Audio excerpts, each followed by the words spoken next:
From the Pathfinder Foundation to Ms. Indrani Bagchi, CEO of the Ananta Aspen Center and its staff, as well as the guest speakers, discussants from both institutions, and others joining the roundtable virtually. Today we are going to discuss an important subject. It is on the subject of enhancing connectivity between India and Sri Lanka. So the critical word here is connectivity. Pathfinder Foundation has working relationship with many think tanks in India. However, this is the first time we are having an engagement with Ananta. And we hope that this interaction would lead us to have more regular interactions in the future. As I said earlier, the focus of the webinar is how to enhance connectivity between our two countries. We have two major themes here. One is digital and the other one is physical connectivity. We all know both subjects are important. However, looking from the Sri Lankan side, we see considerable, or we attach considerable importance to physical connectivity. Now, why are we talking about physical connectivity? We all know the location of Sri Lanka. Its strategic location is very well recognized, and I don't have to go into that. We have robust maritime relations with India, and as well as air connectivity. Speaking of maritime, Colombo Port functions as the hub port for South Asia region, and air connectivity is quite impressive with considerable room for future expansion. However, the ferry connection is lagging behind, sad to say. Both governments are struggling to revive the century-old ferry connection. But we have no idea as to when that connection can be made to have the ferry connection, which started in something like 1914 during the last century. Now, when we have this the connectivity, we expect considerable economic transformation so far as Sri Lanka is concerned. A proposed models of physical connectivity will transform northern province, north central province, and to a certain extent the eastern province, taking into consideration the development projects that will take place in those areas. If the proposed road is complemented by rail, it will facilitate increased business for the ports of Colombo, port of Hambantota, as well as the port of Trincomalee, which is recognized as one of the largest natural harbors in the world. Then, beneficiary of these activities will be tourism.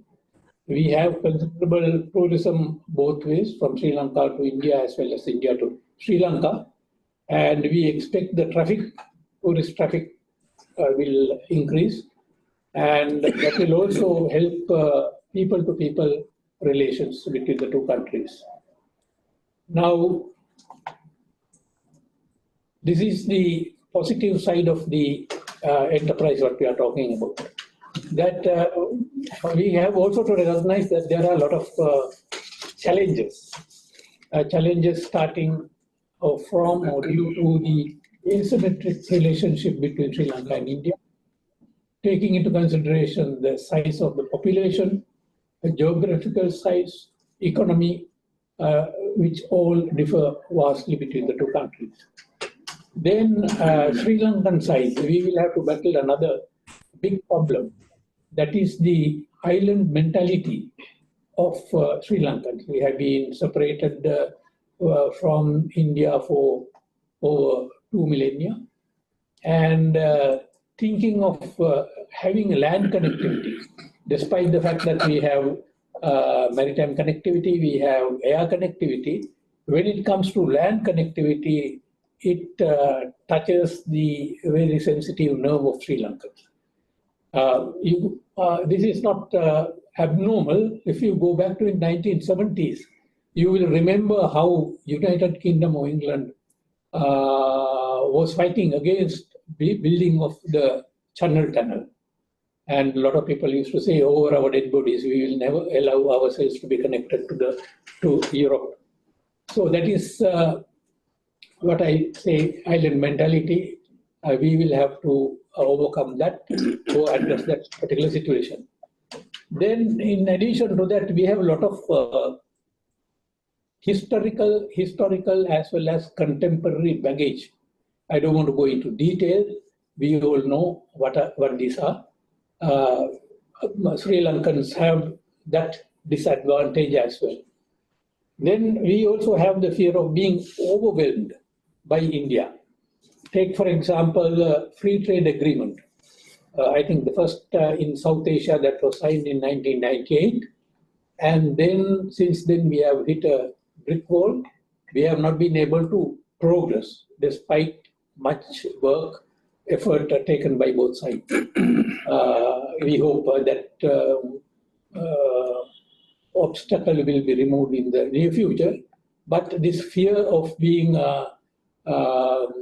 overwhelmed is very much there. And then there is also another factor, that is influence of domestic politics, that is so far as India is concerned. We feel, there is a feeling here in Sri Lanka, that bilateral relations will be subordinate to the state level politics. Here I am referring to our experience, Sri Lanka's experience with Tamil Nadu, Sri Lanka relations, particularly hinged on the fisheries dispute. I should not use the word dispute, fisheries issue between the two countries, which should have been solved in 1970s, so was solved from our point of view in 1970s, but it still continues. Then there is another factor, that is lack of or no progress on numerous agreements and MOUs signed between the two countries. You should not attach responsibility of that particular lacuna to India. Both countries are really responsible for it. But looking from the Sri Lankan point, there are complaints we have heard that India signs agreements, but progress is slow, or there is hardly any progress. So these are the mindset of the Sri Lankans, which we will have to overcome.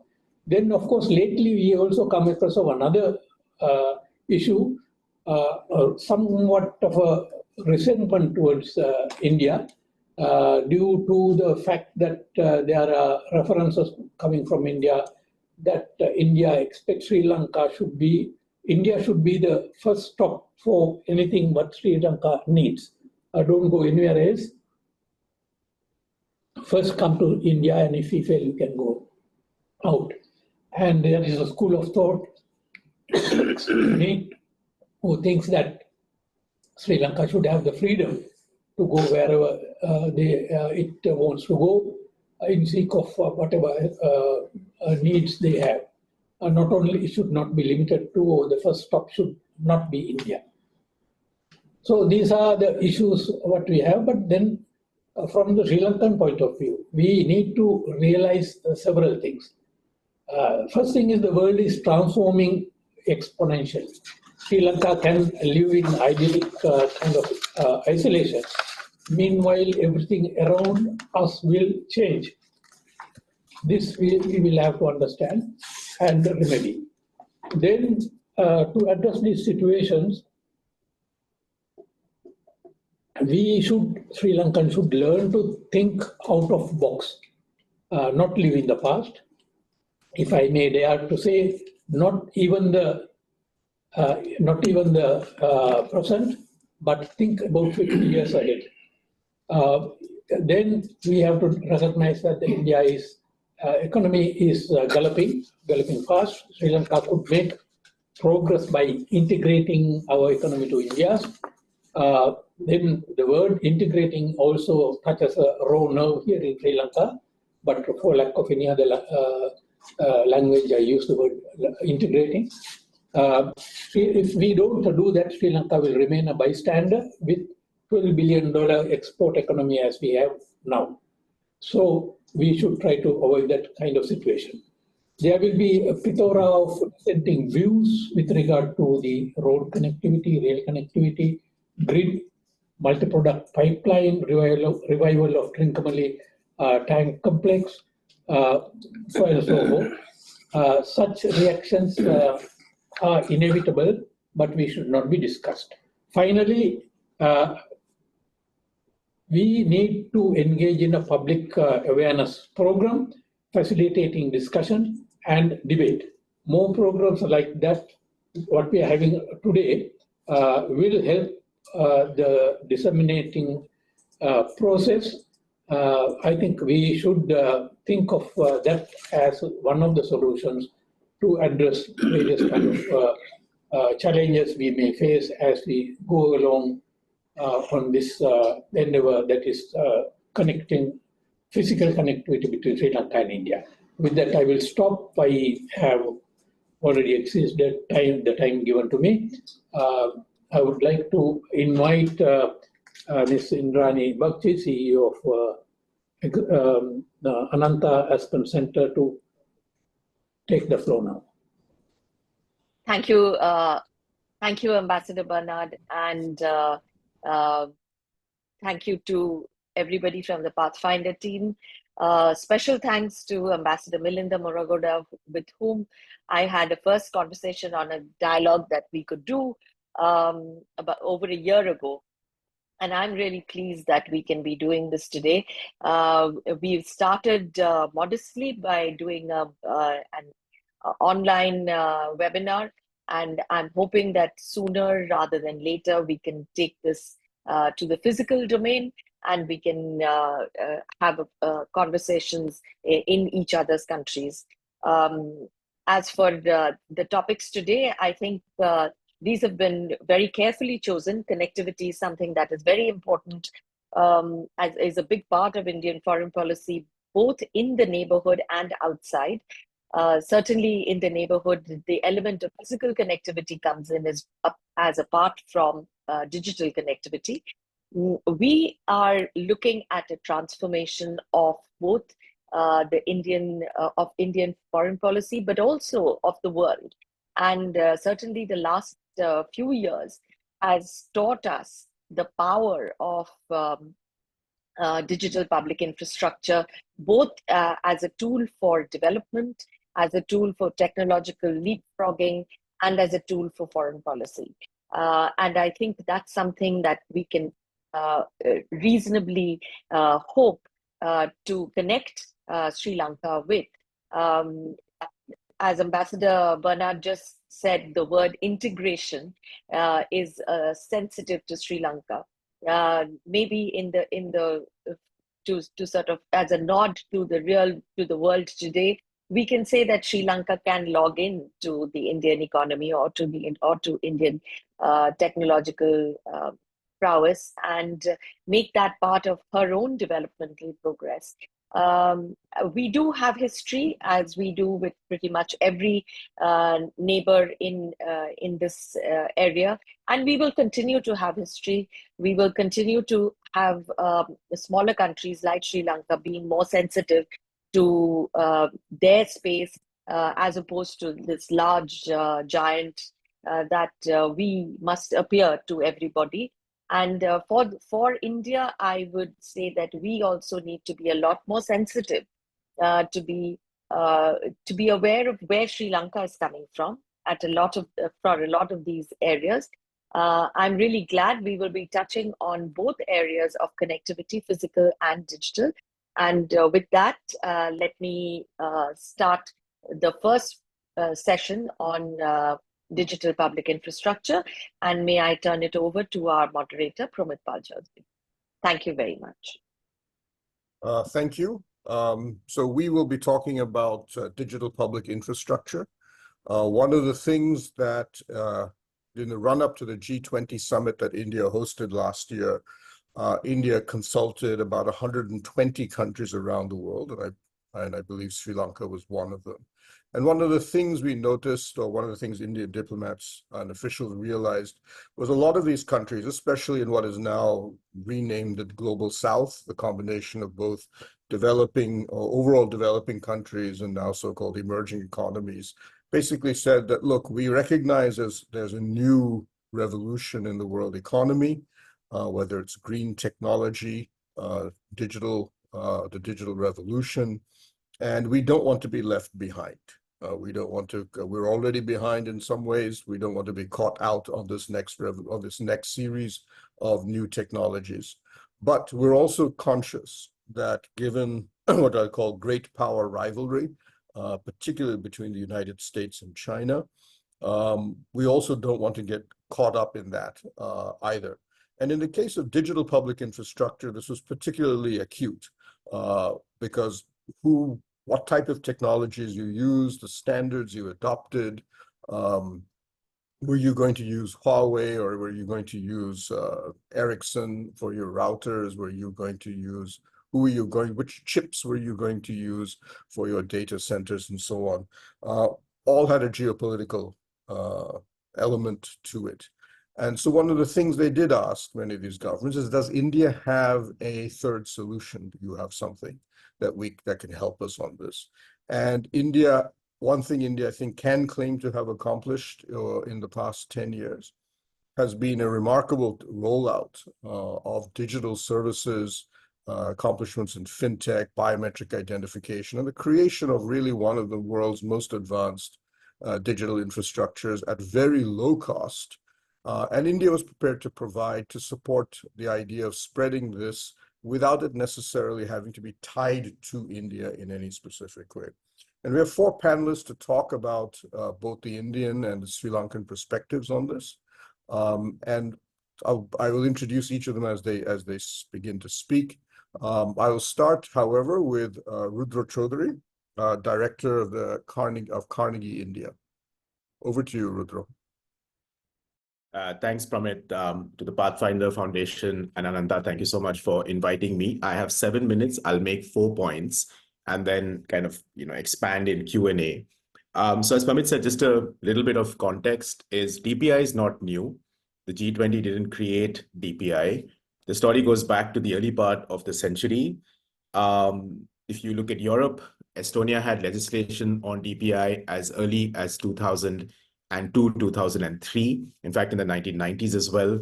Singapore built out SingPass in 2003, 2004. And India kind of came online around 2009. The thinking, of course, started a bit earlier. And this was with our journey on ID, on Aadhaar, which then migrated to payments in 2014. An international payments kind of organization was created in 2016. And now we've evolved this landscape to look at data exchanges. And you really have the best person to talk about data exchanges after me, Rahul. But that's the general kind of context. But as Pramit said, I think what the G20 really did was electrified what DPI could do, both for development, but also for commerce in different parts of the world. India, of course, spoke to over 100 countries on DPI, but it was really the 20 jurisdictions of the G20 where it was a tough fight. I mean, I remember back in February of 2023, when the journey began in the first Digital Economy Working Group meeting, a number of, call it Global North countries, didn't even speak up. They refused to even speak up on DPI because A, they did not know what it was. And that was in some sense, that was our bad. We had not actually communicated clearly what DPI actually is. Is DPI ORAN? Is DPI Huawei? Is it full stack? These are the kind of questions that started coming through to think tanks like ours. There were 4 meetings of the DWG. By the 3rd meeting, it was clear there was a lot more communication. And in the end, you had 2 consensus documents through the G20. One was the Digital Economy Working Group, where essentially you had 20 countries and observer nations that agreed to consensus on what would be good DPI. Because DPI can't be everything. So they provided some principal markers in terms of saying, look, this is essentially, if you were to build DPI, this is what good DPI would look like.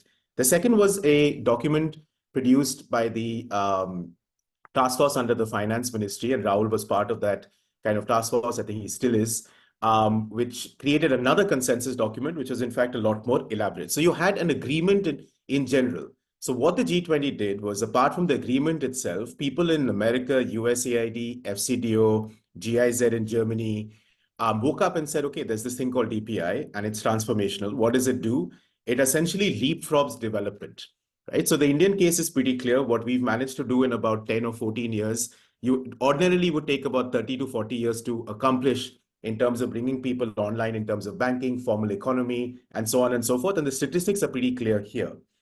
So then the question is, then what is DPI? At the base, and I think this is really important, hundreds of countries are at this particular point in time beginning or well on their way in their digital transformation journeys. Now, essentially, digital transformation can be done in two ways. The traditional way of doing it, or the older way of doing it, is you have a problem, your ministry has a problem. It could be transport, it could be agriculture, could be something to do with climate, for instance. And you say, listen, I need a solution. In order to get a solution, you put out a tender. There'll be some kind of a company. The company could be in France, it could be in Ethiopia, could be in India, that basically bids for the tender. And you build what is called a proprietary stack solution. So it's a single stack solution for a single problem, right? Now, 3 years later, the country says, hey, listen, I want my transport solution to connect with my agricultural solution, right? That ministry then puts out yet another tender. You have yet another bid, another contractor comes in, another vendor comes in, and you have another tube well that's built. And what we've seen essentially in the last kind of many decades is countries essentially are building tube wells, right? These tube wells are serviced by various vendors. Making changes within the tube well itself proves to be very expensive. Nepal knows this. They've tried an RFP and an adjustment to the RFP. It's cost a lot of money. Indonesia knows this, which is why now they're considering what we call the DPI way.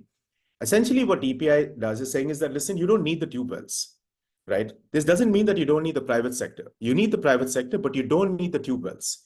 So shift your mind to say you have the same problem, you want a solution, but essentially create shared, interoperable, and reusable technologies. So reusable source codes, reusable protocols, which is owned by the sovereign or placed in an institutional framework that is regulated by the sovereign, right? So tomorrow, for instance, and the most important over here is, why do you go for shared? So that you're not vendor locked in. So the vendor, some company sitting in France or the US or India or wherever, can't actually dictate terms in terms of what can or cannot be done by Sri Lanka or the Maldives or Bangladesh or wherever, right? But yet private sector is very important. So the sovereign has the infrastructure in a sense, the private sector plays on top of it. India's payments interface is one of the best examples. The protocols are actually housed under a regulatory authority called the NPCI. Two of the largest market players on top are actually American companies, which own about 80 to 85% of the market share of our payments transactions, which stands at about 13 billion per month. So DPI in a sense, so one is, what is DPI? And we can unpack this. I'm mindful of the time, but please think of it as reusable, interoperable, shareable, that avoids vendor lock-in. That's very important and gives power back to the sovereign, right? But essentially, if you want DPI to succeed, it's all about innovation. So you need the markets, you need private sector to play with technology, and then of course to play with governance, a piece that Rahul knows better than most. I'll just spend the last 2 minutes in terms of what are we seeing across the world today when it comes to DPI. So there are a number of countries knocking on the doors of those who know a little bit about DPI.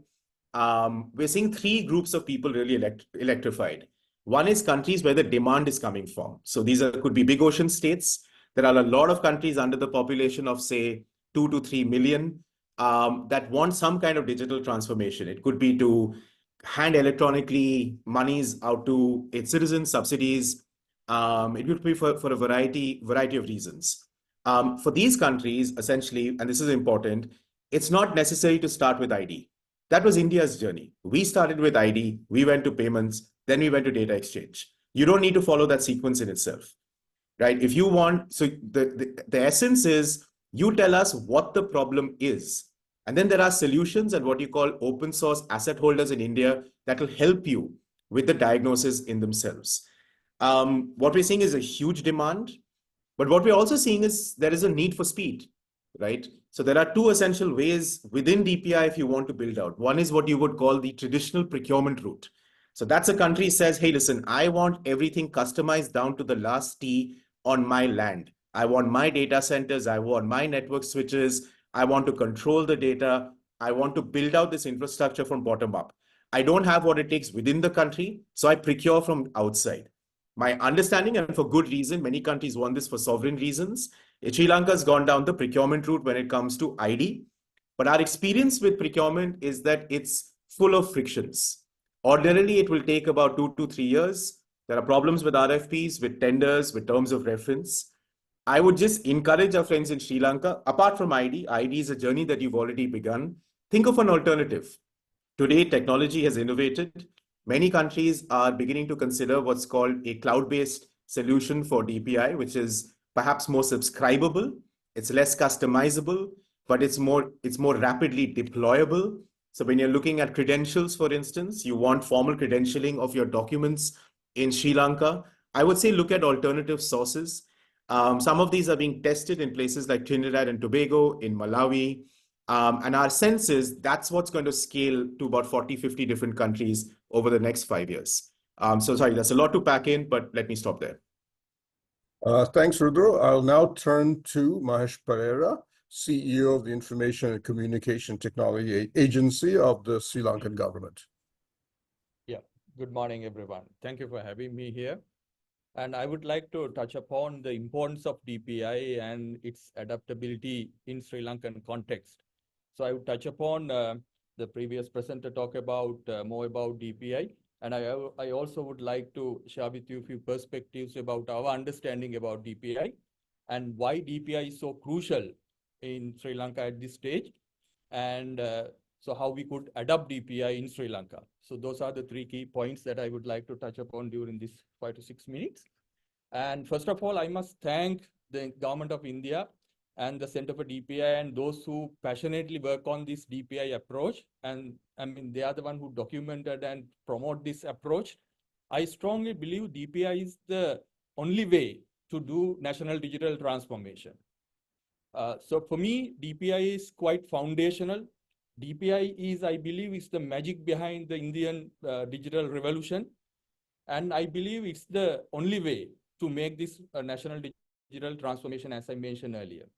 So for me, I strongly believe, so DPI is a way of thinking and way of execution. So this is something we all need to understand why I say it's way of thinking. Now, as my colleague mentioned earlier, the traditional transformation approach. Need is identified, a specification is done by a contractor or a consultant, and a vendor is hired to develop the system, and you end up with a system which is hardly interactable, which is hardly serve the purpose. And you have a platform which is quite incapable. And that is why we call over 80 to 90% digital transformation initiatives are failed. So now what's the, in contrast, so what's the DPI approach? So DPI sees this entire thing as a collection of smaller building blocks. So there are certain foundational building blocks which are common in any digital transformation domain. Like I'm quite skeptical whether we could do without IDs. IDs and registries are certain foundational building blocks, or signatures, e-signatures. I mean, you need to sign documents. And of course, data sharing, consented data sharing here is the more important thing, which is, I mean, that is where you build trust, because trust will help us to ease the resistance at the adoption level. And of course, the payment platforms, and again, the discoveries. So those are basic building blocks that you need to have in any domain, any transformation domain. But unfortunately, in Sri Lanka, we don't have yet any of these DPIs. And so let's move into the execution. So designing, rolling out, and adoption. So there are multiple resistance at even, I mean, the rolling out, the multiple resistance. I mean, even you develop a system, there's hardly any use because people don't adopt it. So how do we, exploit this DPI approach to make this adoption happen, make it, executable and make this domino effect, achieve this domino effect in digital, the expected by digital transformation. So the DPI approach works on 3 trusses. The technology, because technology is important, but technology itself can't do this transformation. The technology is needed, the governance and the market. So these 3 trusses are quite significant when it comes to achieve this impact. So for example, if you take the land domain, so if you want to transform the land domain, so we need to identify what are the building blocks available. And of course, a country can develop those building blocks from scratch, or we can borrow from countries, those who have done it better or earlier. And when it comes to, as my colleague mentioned earlier, there are good DPIs, bad DPIs. I mean, there are principles, the minimalism, inclusivity, because we don't want to leave anyone behind. So whatever DPI we select must address the inclusivity. And it must be follow the minimalism approach. It must collect only a limited or only the required data fields, or the minimalism approach must be followed. That will help us to achieve higher adoption rate. And then the scalability, and then interoperability, and there are certain principles. So those principles are quite significant when it comes to select good DPI, because good DPIs will help us to achieve higher rate of productivity and to create better impact. So having said the understanding about DPI, let's see why DPI is so important to Sri Lanka at this stage. Because now, same as India. India started digital transformation then way back in 1961. So here, Sri Lanka also started our digitalization journey 3 decades back. We spent billions on digital transformation, but if you see where we stand today, the best answer comes from United Nations eGov Development Index. According to this index, the country was at 83rd position in 2003, and it further fell down to 96 in 2022. So that shows the amount of work this country has to be done in digital transformation. And the good thing is the country has already done a strategy, digital economy strategy 2030. The cabinet has already endorsed this strategy. Now we need to execute this strategy. So when it comes to execute this strategy, we must make sure this strategy is done in line with DPI approach. DPI principles must be well followed, and so proper governance is established. So at the moment, this strategy is under the purview of Ministry of Technology, but government is about to introduce a new piece of legislation called Technology Promotion Bill. So this bill is yet at the draft stage, and the bill will introduce 3 different organizations to drive this national digital economy strategy. So let's fingers crossed and see how government is going to set up this governance structure or the strategic governance model. So having said why it is so important at this stage, and let's see how we are going to adopt DPI in the country. So as I said, digital transformation is cultural. DPI is foundational, strategic, and so here the digital leaders will have to play a significant role.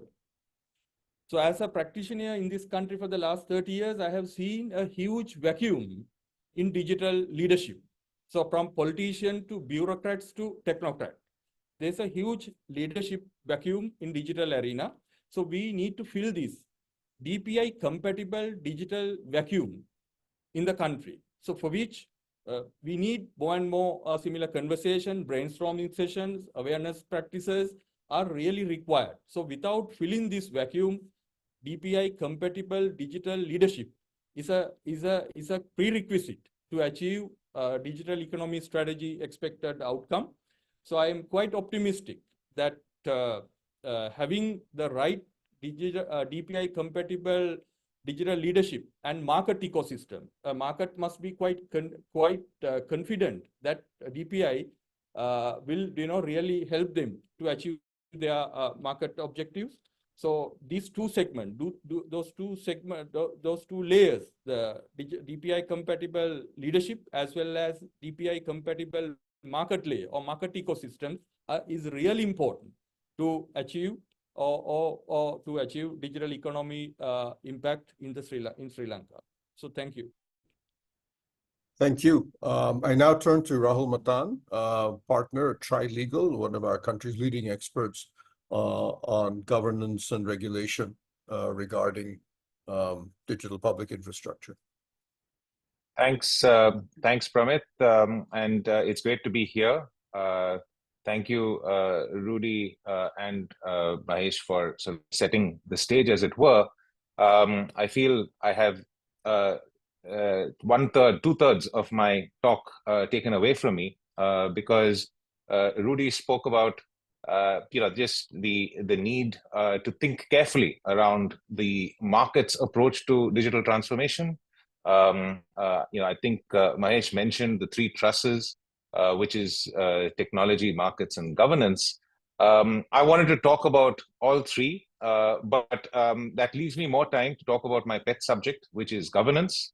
And I think as we think about digital transformation of any government, one of the concerns that people have, that governments have, that the population has, is that as we digitize our governments, as we digitize our governance, what are the concerns that we have to keep in mind with this massive digitization of information about people, information about businesses, information about society?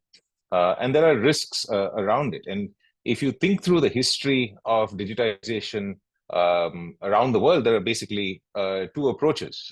In the US, when we first started out with digitization, with the internet, with computers, it was left to the private sector. The private sector built out the infrastructure for the US. All of the US infrastructure and countries of that ilk are entirely in the control of the private sector. Now, when Rudy spoke about the tube wells, we are in that construct, very much going back to that sort of a framework where, of course, you've put out a tender, you've said, I want you to build this solution for us, but then the private sector decides exactly how that solution is built.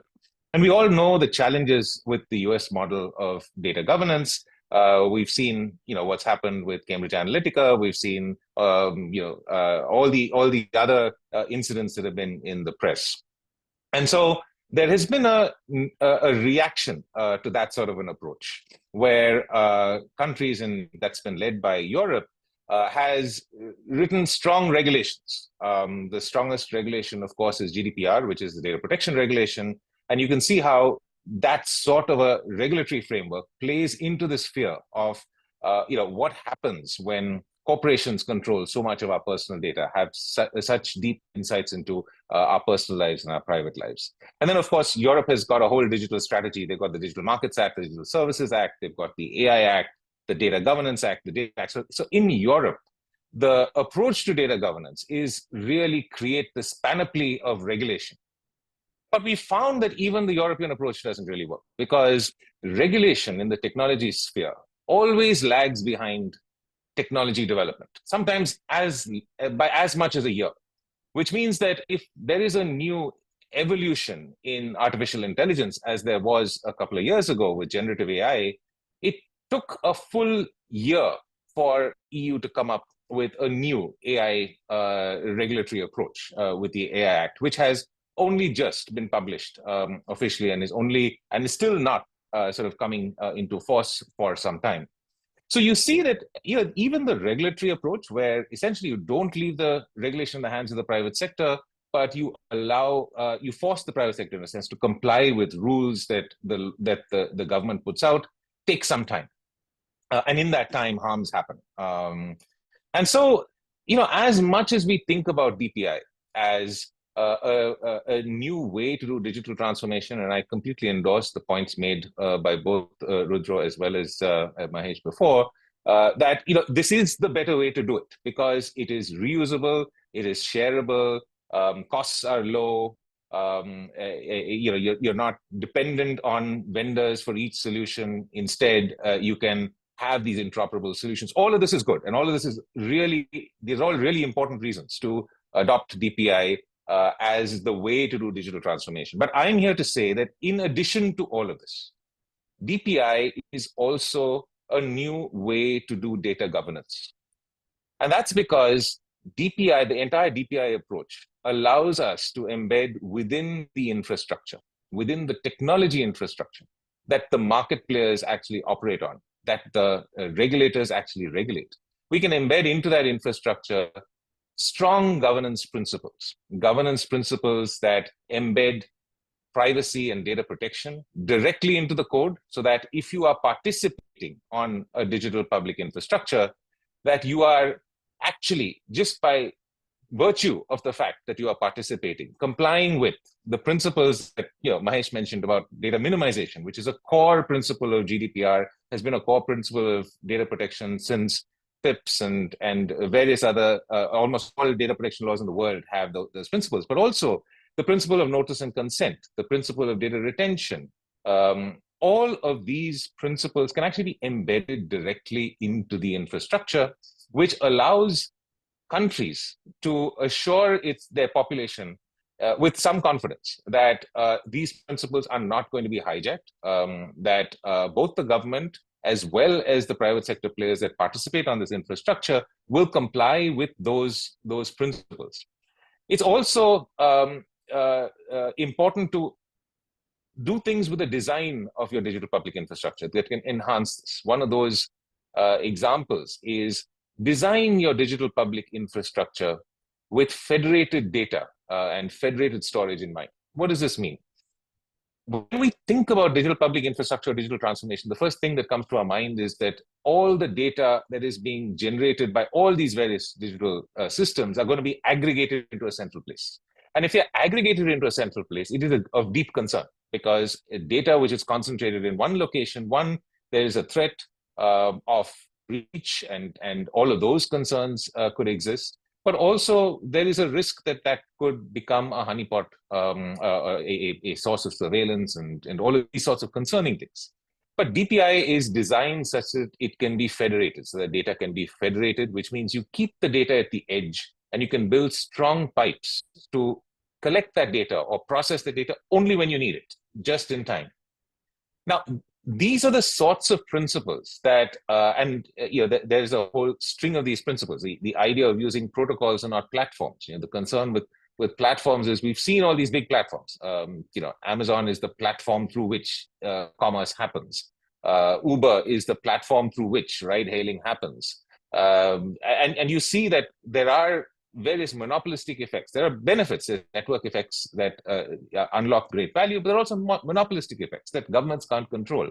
And so if you can opt away from platforms and orient towards protocols, you can build a more competitive environment in which you can operate. As you build your DPI, think to build DPI that strongly encourage market participation.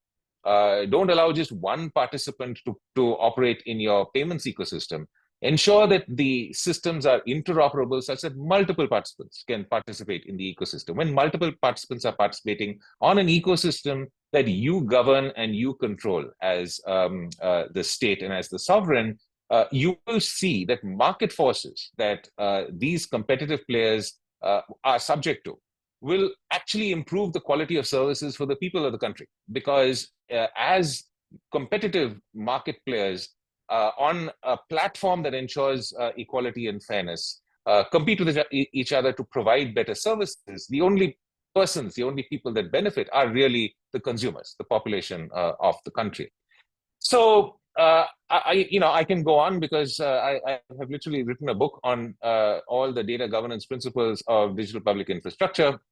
But it suffices to say that in addition to all the other benefits that have been spoken about today, if we are looking to address this challenge of data governance in the modern world, that really many countries around the world have tried and failed, this DPI approach offers regulators powerful new tools by which to implement data governance in a more relevant way, because the changes that you implement on the protocols that actually manage these digital systems will have immediate impact.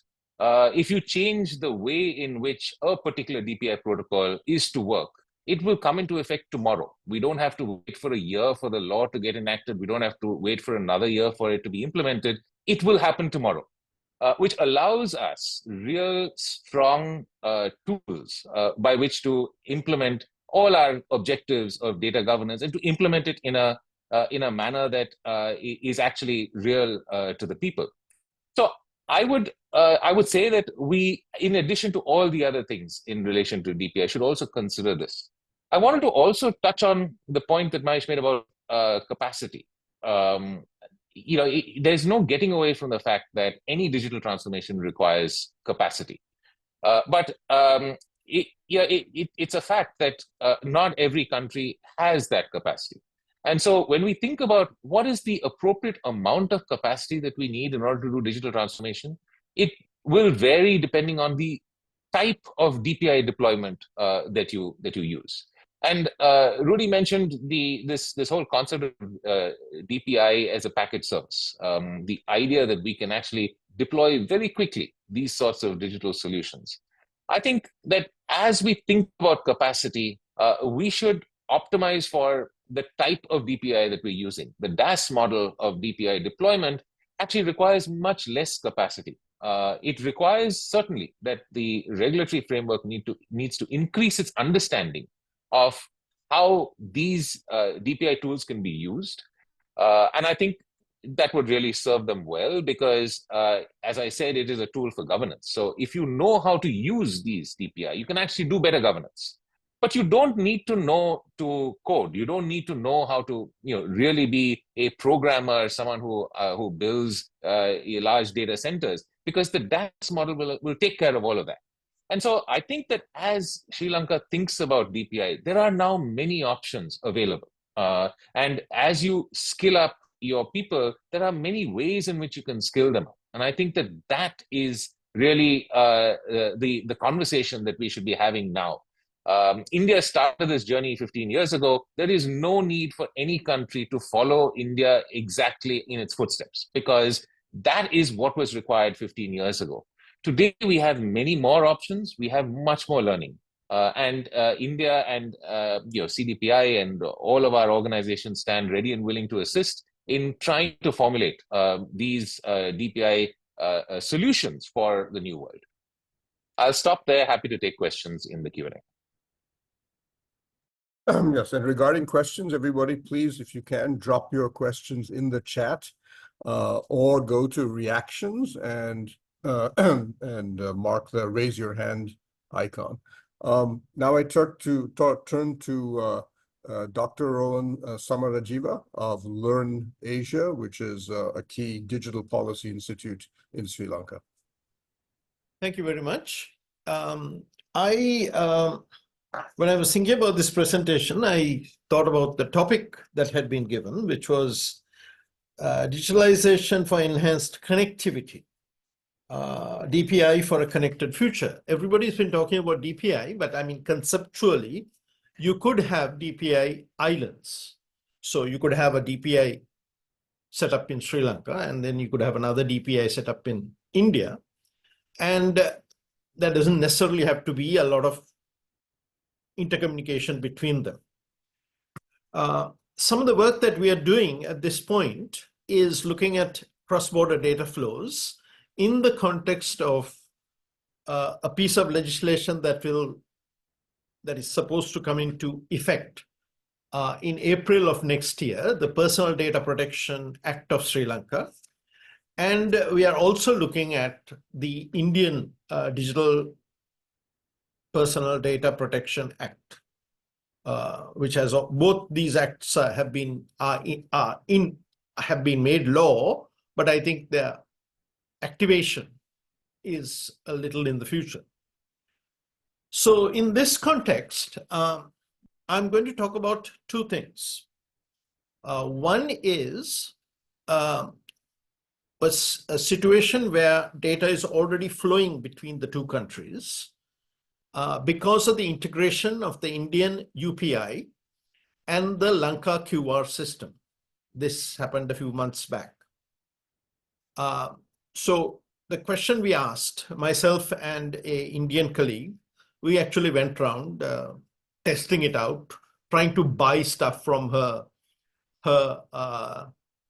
phone, having some difficulties, and then me calling the guys at Lanka QR saying, what's going on? And we actually did a kind of a sort of elementary experiment. The issue there is that if now, first context. So an Indian tourist who comes here, or Indian citizen who comes here, who's got the app on their phone, they can use QR, scan the QR code that is available in shops, restaurants, etc. And they can make their payments for the last few months. So this is part of the Indian DPI stack. They can do this in Mauritius, they can do this in Bhutan, they can do this in a few other countries. Yeah. So Sri Lanka was a latecomer. It's asymmetrical in the sense that Indians can do it, but Sri Lankans still cannot do it in India. Now, there was a problem of standards because our guys, our QR system, done by a sort of bank-owned consortium company called Lanka Pay, had used the international standard, while the Indian payment standard was India's own. But they had done a middleware solution and they had got it to work. So this thing works. I mean, we had a little difficulties because of very early stages, but it works. Now, our interest was looking at the data flow restrictions that came from the laws. At least my interest is in looking at the Sri Lankan law, which mimics to a great extent GDPR, and its prohibitions on data flows. Also looked at the Indian law. Now, in this case, only the merchant ID and the merchant name goes up, which means that it's safe from the restrictive provisions of our law. You don't have to do adequacy decisions, classifications, express consent, all kinds of complicated stuff, right? So that's a good story. Now, I come back to what Rudra, my colleague Rudra Chaudhary said earlier about cloud-based solutions. Now, one of the things about physical infrastructure is that we can have sort of privileged access for defined countries or neighbors, those in the region, right? Digital generally doesn't do that. It's once you open it up, once you enable it, once you allow data flows, it can go anywhere. It can go to Singapore, it can go to India, it can do whatever. Now, the problem that we see now in the real-time digital payments issue, which is the Indian UPI or RuPay and the Sri Lankan Lanka QR, that's an agreement between the countries. So a Pakistani coming here won't get the benefit of that. That's just them. We also have similar arrangements with the Chinese, and we are planning to get one with the Nepalese and so on. So that's specific. Now, once we get to cloud-based solutions, I believe that we've dropped the ball on this. I think Sri Lanka dropped the ball on this because we have put extremely restrictive conditions on public authorities, that is government bodies, with regard to use of cloud services. So much so that we are looking at significant government activities having to be halted or made illegal by next April. And I have been in communication with the minister saying this is what's going to happen. You have very serious problems that we have to either do a workaround or even an amendment for the public sector. Now, with the non-public authorities, because Sri Lankan law differentiates between these two categories and has different treatments for them, non-public authorities, they have all kinds of pathways, but my argument is that all the pathways are complicated. So, for example, there is one where, now I'll illustrate that with an example.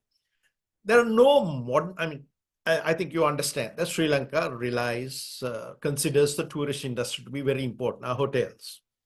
We have two major Indian chains here. ITC has just landed and Taj has been here for a long time. Now, all modern hotels operate with something called a property management system. That shows who's checked in, whether the room is vacant, what kind of discounts have been given, the billing, the whole thing is integrated into the system. Affinity benefits, all these things are in the property management system. Now, if the property management system goes down, most probably the hotel will lose an enormous amount of money and goodwill in that short period. So, generally speaking, the hotel chains, the Marriotts, the Taj, etc. I haven't talked to the Taj, but I've talked to the others. They tend to have proprietary PMS where the data is sitting on the cloud outside Sri Lanka. Now, under our law, whether it's foreigners or local or whatever, their personal data will be inside the PMS, and they'll have to get explicit permission. That is not just consent, but some additional consent saying there are risks to your data flowing out of the country, and you acknowledge that, and here's another tick box and put a signature there, right? So that will apply to the Taj Group and ITC, because I also believe they most probably have an integrated PMS system. Now, this is no way to build connectivity and to do business in the modern age, right? And again, in terms of disaster recovery, etc., I have been going around recommending to people. I can remember I was maybe 10, 15 years ago, I was in Iraq and somebody came up with this data localization theory. I was inside the green zone of Baghdad. And I said, guys, the last place I would store data is in Iraq. If you want a reliable system, I would put my data storage outside Iraq, right? So I'm of the opinion that disaster recovery, business continuity, and all these things require us to do the 3-2-1 solutions, 3 copies, etc. And one that is far away as possible from where we are running the operation. And generally speaking, that would be the cloud, that would be somewhere other than the country that we are operating in. Now, unfortunately, I think I should stop at this point. The situation is that while we are talking about DPI and sharing architectures and all that, I completely agree with that. The issue is that we have to look at the legal impediments that could be coming from a sort of prior generation of thinking, which is before software as a service, before those kinds of things, before cloud became the default, as it's becoming increasingly. I'm also just about to write an article. We are using Zoom on this. And Zoom just sent me a privacy notice, and I checked to see whether I got one of my researchers to go through it in relation to the Sri Lankan Act. And Zoom, if I was in government, I wouldn't be able to use Zoom. It's as simple as that. Since I'm not in government, with some difficulties, right? So we're just shooting ourselves in the foot here. So we'll have to do something to look at the laws governing data localization, cross-border data flows. And we'll probably, there is one other route, which is trade agreement. The Sri Lankan friends have said. No, I think we're kind of largely in agreement, and it's nice to kind of meet with Rohan and Mahesh. And it's also, just 2 points I'll make is one, I think on the cloud, and maybe here Rahul has some inputs. I think at some level, we will have to look at national jurisdictions, regulations to keep up with the cloud more generally. In India at the moment, we're reconsidering a lot of protocols when it comes to cybersecurity, for instance. There are advantages to off-prem.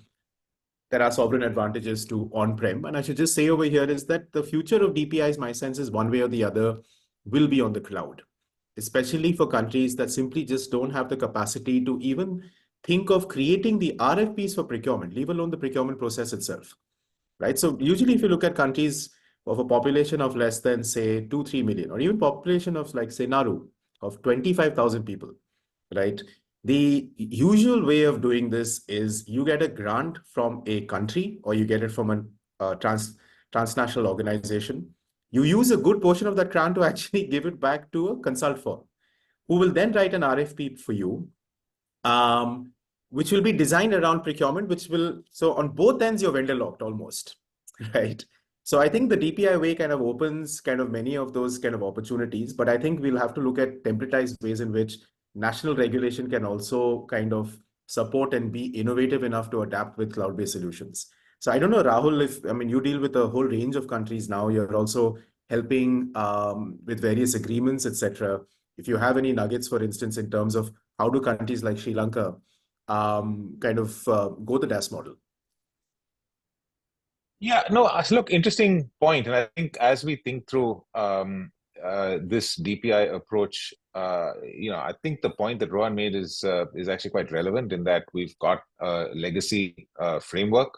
It's not easy to transport ourselves from that framework into a new framework, but the benefits of this framework should suggest that we should revisit not only the old ways of doing digital transformation, but also the legislative, regulatory, and contractual frameworks in which we did the old ways of doing digital transformation.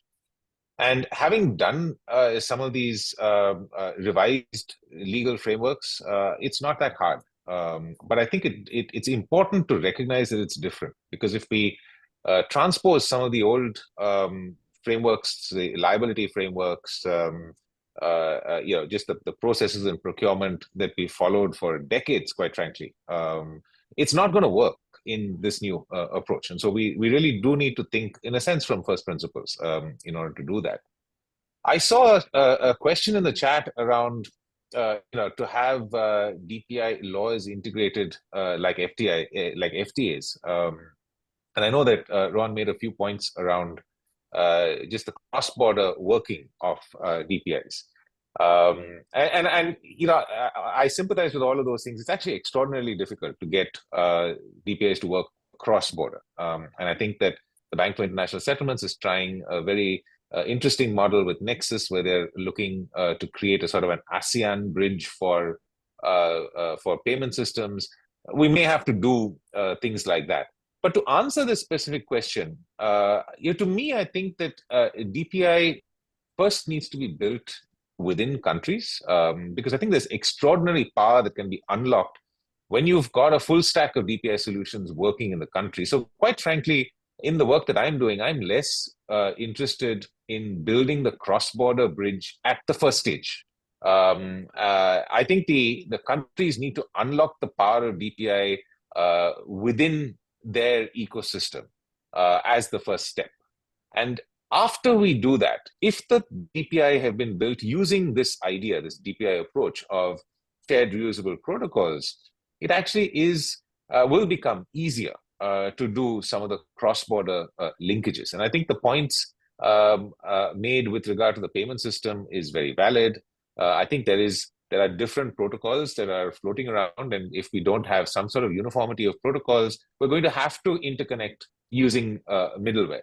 But if you think about it, a lot of the value, all the examples that have been given on the call so far, land titling and records, these are all very national problems. If you think about direct benefits transfer, these are national problems.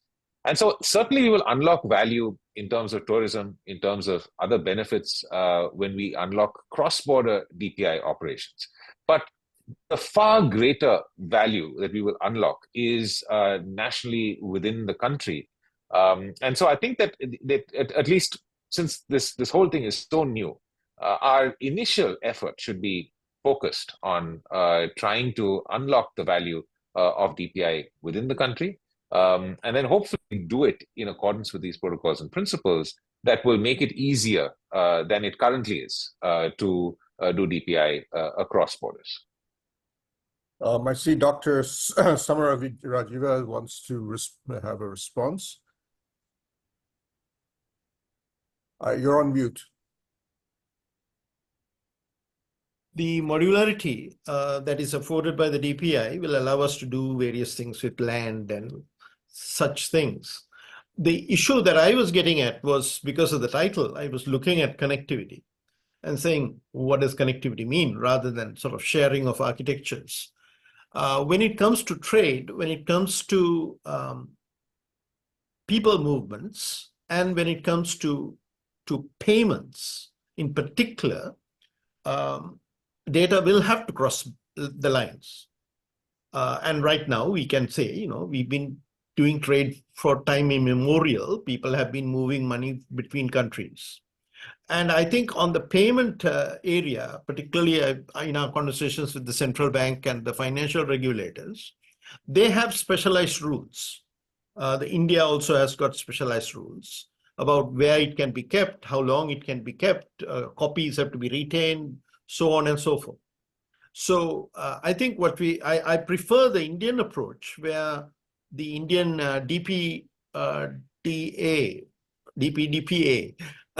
allows for sectoral regulations to override the general regulation. I think that was a very wise move.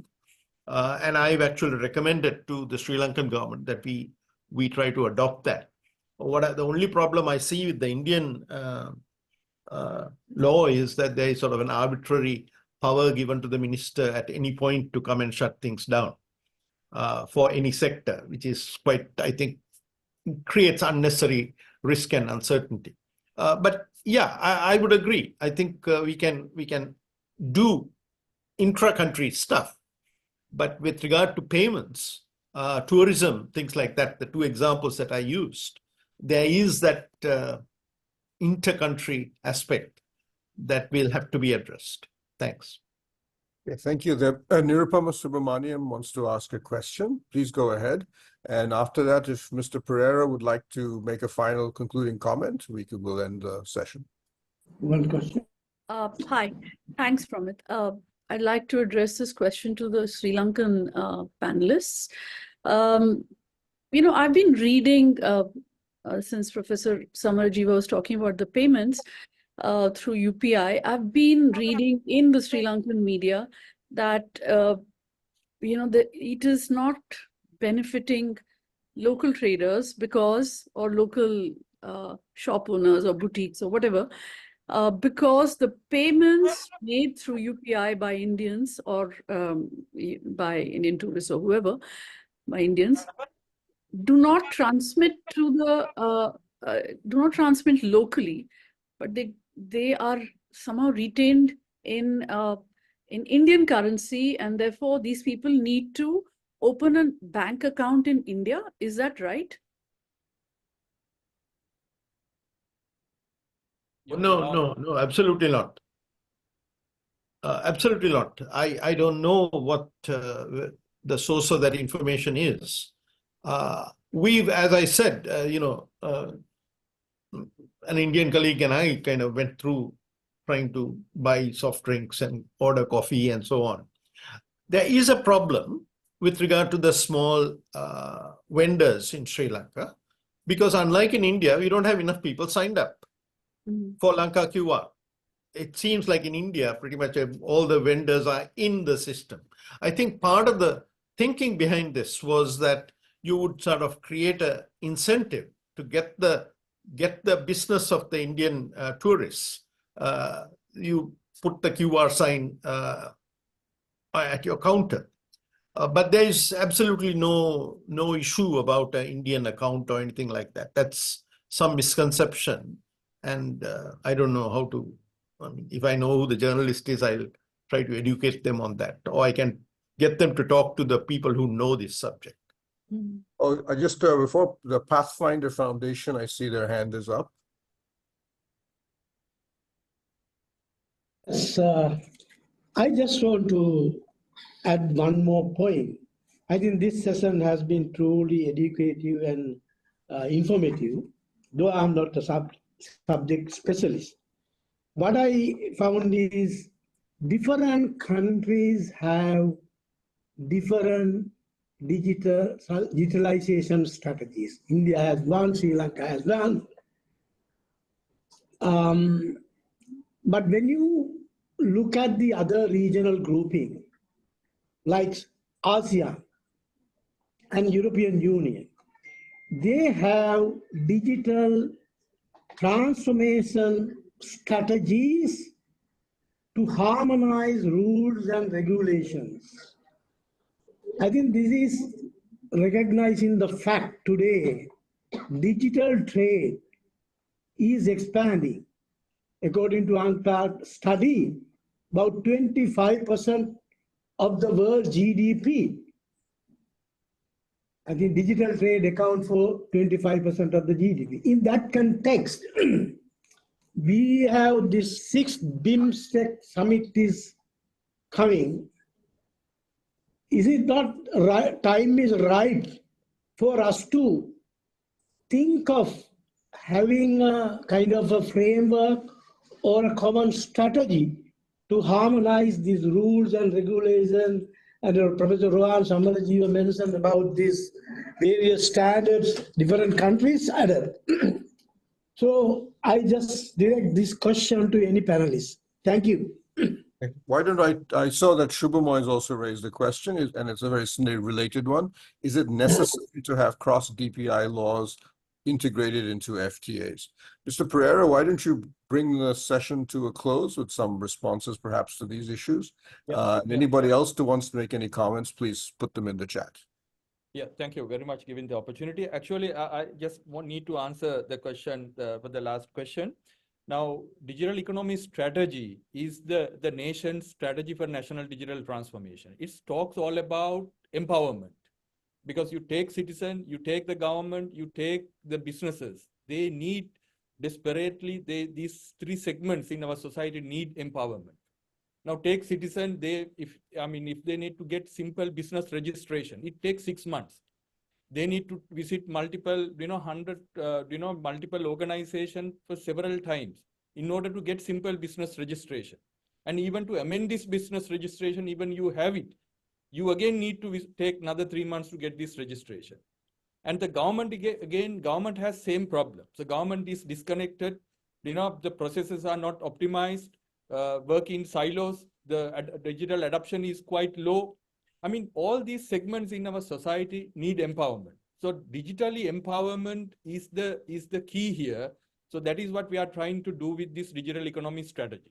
Now, I mean, I'm believing now India also did the same effort over the last 4 decades to having multiple strategies to achieve this, the impact.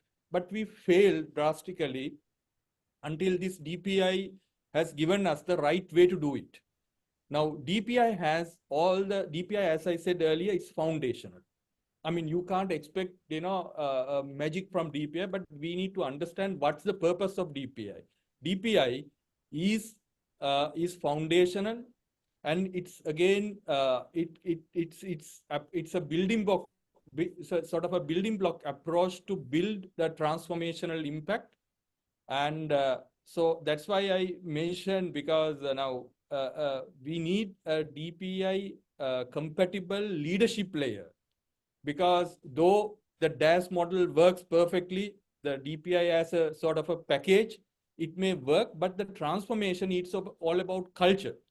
So unless you understand the cultural needs and the solutions we bring about with the support of the governance as well as the market forces, so the impact may not be able to, the impact we are trying to achieve may not realistic. So we have to be very careful with these cultures. The culture and cultural requirements must need to be well addressed. So the DPI has all the capabilities, because the DPI is the way to build trust. So trust will enable us to achieve, the higher impact and to ease the adoption resistance. So I am strongly believing the economic strategy has all the capabilities, but it needs to be well, executed having the right governance and the market ecosystems in place. So I'm quite optimistic that if we could build this leadership layer, DPI compatible leadership layer, coming across politicians to bureaucrats to technocrat, I'm quite optimistic that country, Sri Lanka, will able to get, have the expected outcome in the digital economy strategy this time. Thank you. Rudra, you have a 2-minute closing. Yeah. Just to the person who brought up the question of BIMSTEC, and there are many others who say, look, why can't SEO do it, etc. The only thing I'll say is that, just build DPI in your own country that is shareable, interoperable, reusable. No matter what it's called or how you do it, for instance. Stick to these basic principles. The diplomatic effects, the economic effects cross-border will come over time. Don't stop top-down. There is no point in a BIMSTEC argument or an architecture around this if countries that are part of BIMSTEC have not actually gone the DPI way. So focus on your own country. And as Rahul said, the potential that it can unlock, the rest will come over time. Let's not fast forward, because you won't. If you fast forward, you will just rewind back to 50 years where we'll end up building kuberts. Thank you. Thanks, everybody. And I hand it over to the next session. Swati, will you be transitioning us there?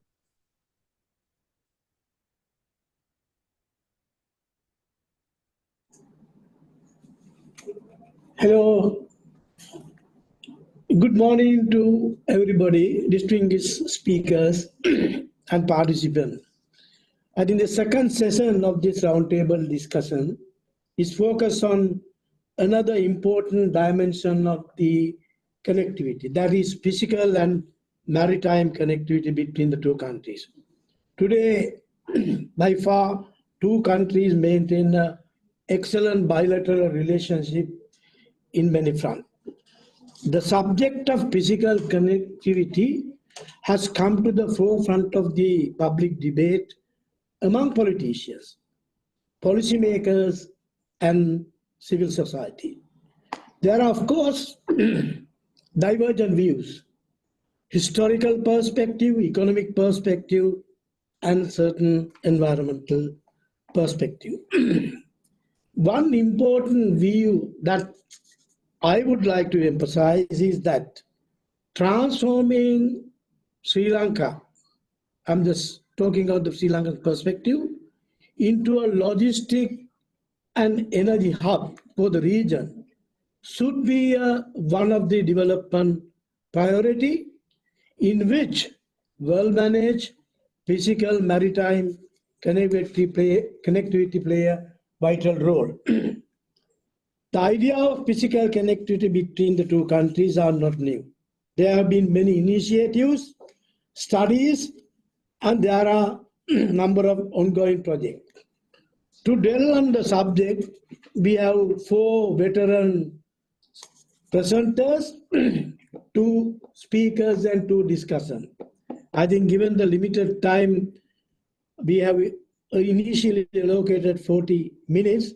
What I would propose is each speaker, 2 speakers, first from Sri Lankan side, take about 10 to 12 minutes, and then the discussion could take about 7 to 8 minutes. With that, let me introduce the first speaker, former Permanent Secretary, Engineer Ranjit Pemasiri, Ministry of Transport and Highways. By profession, he is a chartered civil engineer with extensive experience in civil engineering, construction and management. Most importantly, he is also the convener of the Pathfinder Foundation study group on envisioning India-Sri Lanka physical connectivity. Engineer Pemasiri, you have the floor. Thank you. Thank you very much, Mr. Bharatna. And good morning to everybody joining for this Zoom meeting. And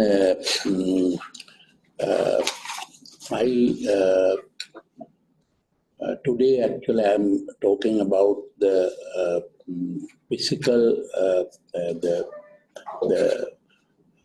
the session is for bridging borders enhancing connectivity between Sri Lanka and India. And we can talk about the discussion between the President of Sri Lanka and the Prime Minister of India in July 2023 regarding the partnership between two countries in different sectors. And both leaders actually acknowledge the better partnership would enable both countries to progress, and especially to Sri Lanka, because in the difficult time, India helped us a lot in providing funding and also providing all the supports.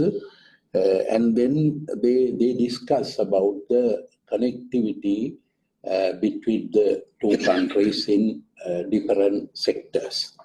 And they actually discuss in maritime connectivity and the air connectivity, power and energy, and then trade and economic, and the people-to-people connectivity. That main focus was the land connectivity between the two countries. If we talk about this maritime connectivity, I think Mr. Romesh David will talk about it later because he's an expert of port development. I just go through it because we have three important ports. The Colombo port, it's a hub in Southeast Asia, and the 22nd the largest port in the world. And also we have at Hambantota port, newly built one that's developing, and also then this Trincomalee port, that's the natural harbor exists in the world. And also the Kankasanture port, the government is planning to build this Kankasanture port with funding from India. And for Colombo development will talk about by Mr. David. And when you talk about air connectivity, we have two international airports, one in Katunayaka and one in Mattala. And at the moment, we are having air connectivity between India, especially with southern Indian cities, from Colombo to southern Indian cities and North Indian cities, and also from Jaffna to southern Indian cities. Now, weekly, we have about 97 flights between the two countries, and transporting about 15,000 passengers here and there. And from Jaffna to Chennai, we have 7 flights weekly. And this air connectivity, I think we have potential to expand further because now we are going to have a management changes in the Mattala airport with private sector coming there. And we can use Mattala airport for air connectivity between two countries, because the southern area is also tourism attraction area. Now, when you talk about tourism, the Indian tourists are the most the prominent tourists to Sri Lanka at the moment. And also we can think about further developing air connectivity in future. When you talk about energy and power connectivity, Sri Lanka is having issues with power generation and also the energy sourcing. Our power generation mainly based on hydropower, the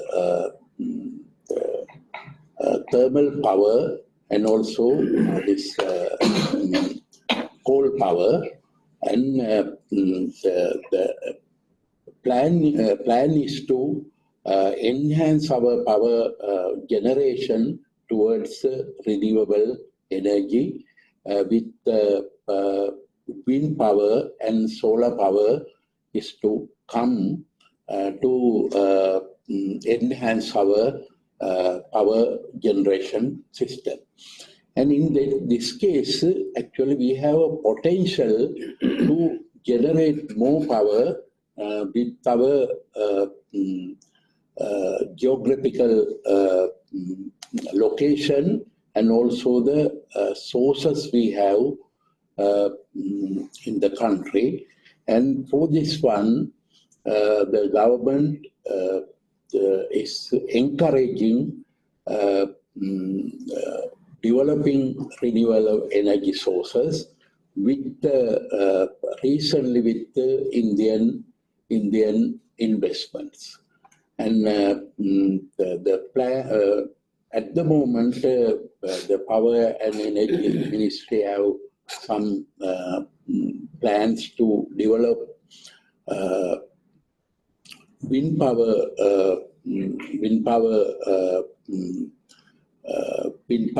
at Pudarin and also in Mana, and also solar in Trincomalee. But with this power generation, we can exchange this power with India and other regional countries, and also we can exchange power from India to our country also. For this one, actually, there is a plan to have a high capacity power grid connection between two countries. One sea that will be between that will be a reliable energy source through a undersea high power cable, plus two augmentation of overhead power lines from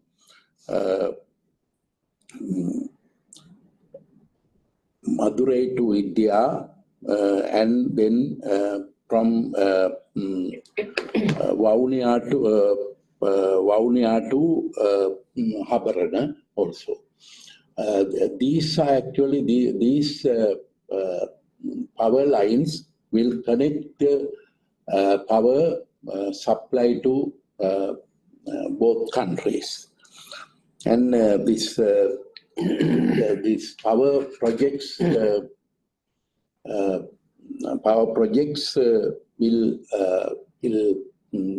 implement very soon with the investment from Indian investors. And these benefits of this power connectivity would be we have the power and energy security for the country, even in difficult times, because we have been undergoing 8 to 10 year power cuts during past about 2 years ago. But with this reliable power connectivity between two countries, and also the development of power generation, we can overcome these difficulties, and that will help the economic growth of our country, and that brings sustainable energy and better cooperation with the two nations. Mr. Pemsiri, 2 minutes, please. Okay, quickly. Okay, then we have one in energy sector. There is a plan to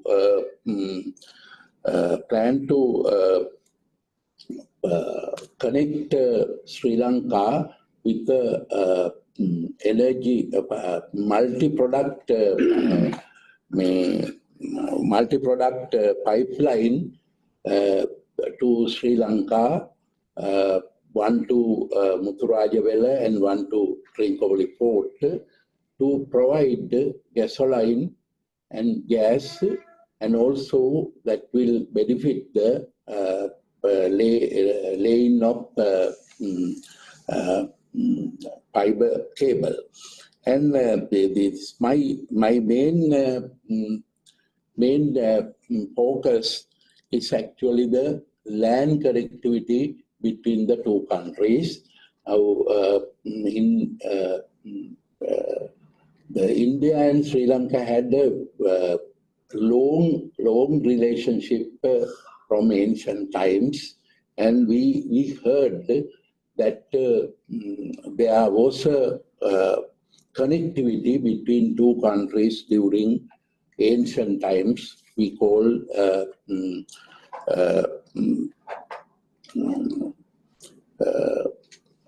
Rama during Rama Sita story. Now, this objective of this land connectivity would be, one is the economic integration with India, because India is fast developing with 6 to 7% growth rate, but we are very behind of this growth rate, and with the connecting these two countries with the physical connectivity, we can call it's a bridge between two countries from Dhanushkodi to Talavanna, and pre-feasibility studies have been done by the external Ministry of India, and that they have identified 6 alignment of sea bridge, and out of that, that is actually this two alignments have been identified as most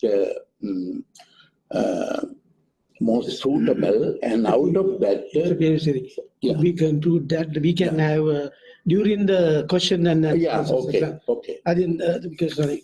So, but thank you very much, Mr. Pemsiri. Really very excellent presentation, but no time to go through all details.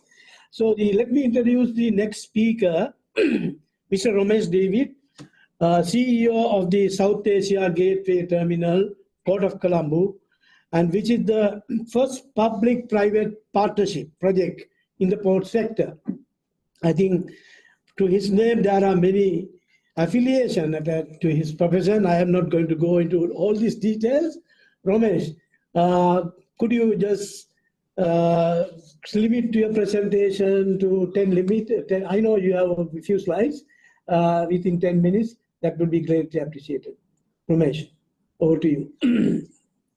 Thank you, Daya. If I may share my screen with some trepidation.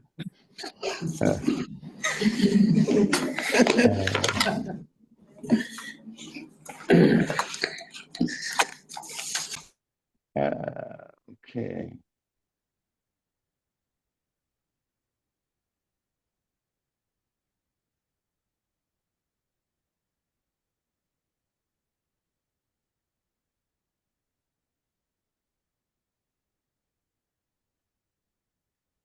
Are you seeing my screen?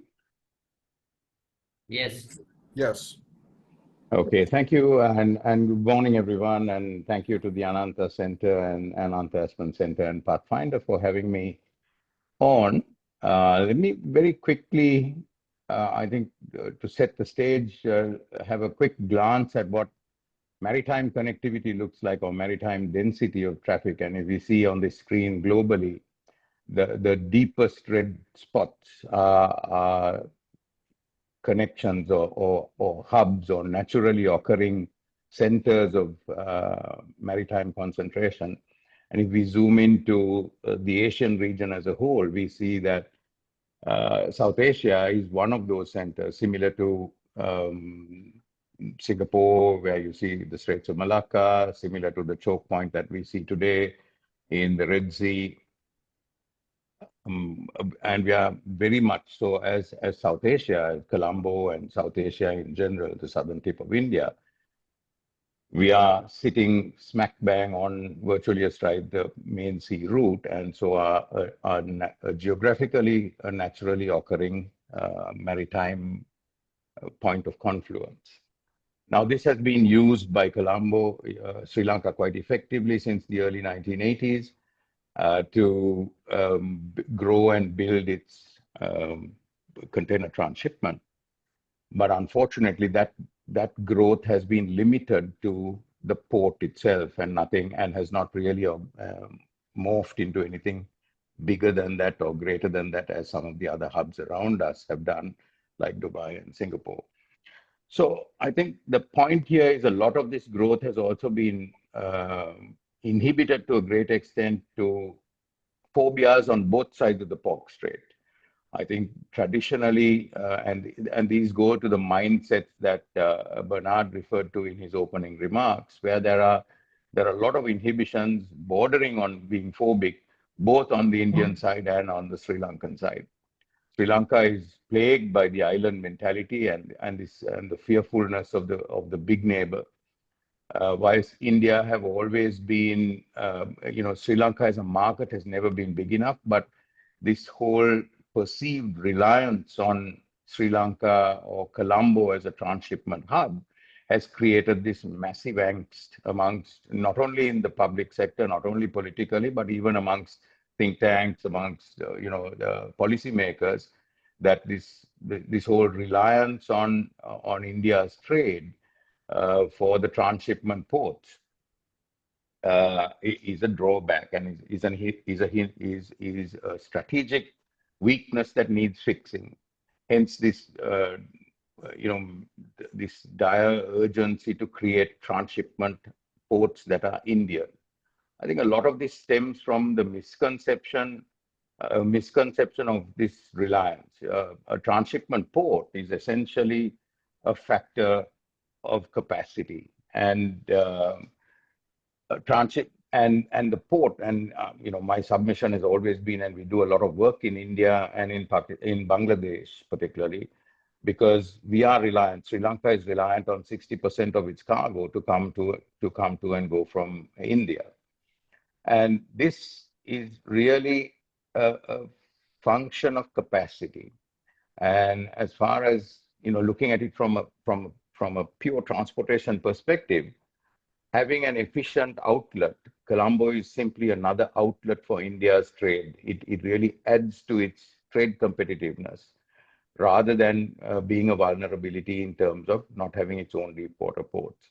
So just going back here, a lot of this concentration is reliant on today's on the fundamentals of what is today's line of shipping, which is the hub and spoke concept. Very large ships plying on main sea routes, which are fed by hubs and which are fed by spokes, smaller ships operating on the spokes.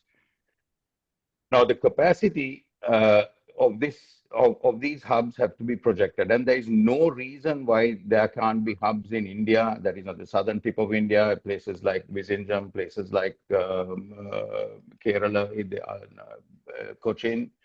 They are bigger diversions from the main sea route and may not attract the largest of the ships, but there is absolutely no reason, because the growth of trade in the region and the growth of transshipment is purely a function of capacity. And regionally, if we increase capacity, then it automatically draws additional traffic and volumes to the region. And this is amply evidenced by multiple examples in the region. If you look at Singapore and Malaysia, the advent of Tanjung Pelepas, the advent of Westport, the addition of huge volumes of capacity simply augmented volumes passing through. The same thing has happened in Dubai and is now happening with Abu Dhabi. Dubai and Abu Dhabi, two huge ports sitting right next to each other, will fill up very quickly. The same thing happens in Rotterdam. The more terminal capacity you add, the more volumes that come. So I think the misconception on both sides of India and Sri Lanka, in Sri Lanka, that the growth of Indian ports is a massive threat, and in India, that the failure to grow transshipment ports is a strategic disadvantage, are both misplaced, because in global examples, and I think this is easily evidenced by the examples that we have, capacity creates the demand, because networks are a function of capacity, and global shipping lines build their networks around capacity, and of course performance is a given.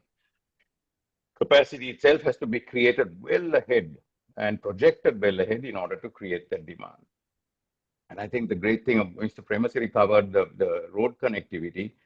What that road connectivity, if it is expanded to both road and rail, will create a virtual single zone for transportation, very similar to what the Channel Tunnel has done, very similar to what multiple other examples have done. And ferry connectivity will add the passengers to that as well. And the same thing applies to the fuel. I will touch briefly on the pipeline connectivity. Again, bunkers, maritime fuel, fossil fuels are going to remain. While I will talk quickly about a roadmap to change that, fossil fuels are going to remain a huge part of maritime fuel, ships fuel, for the next 30 years. And that again is almost entirely a function of location and capacity. So Sri Lanka is a prime example that every time additional capacity came on stream, volumes of product traded went through the roof. We saw that with the expansion, minimal expansions in Colombo, the minute capacity was added in Hambantota, minute capacity, the Trinco Trank farms are brought on stream, volumes traded went through the roof, and a lot of this, linking with the expanded capacity, with the availability of product from India, particularly the South Indian refineries, would give a huge boost to bunkering in the region, both from an Indian export perspective and a re-export perspective from Sri Lanka. Getting on to the next stage of bunkering is going to be green fuel. The IMO, the International Maritime Organization, has a very clear roadmap for net zero in 2050.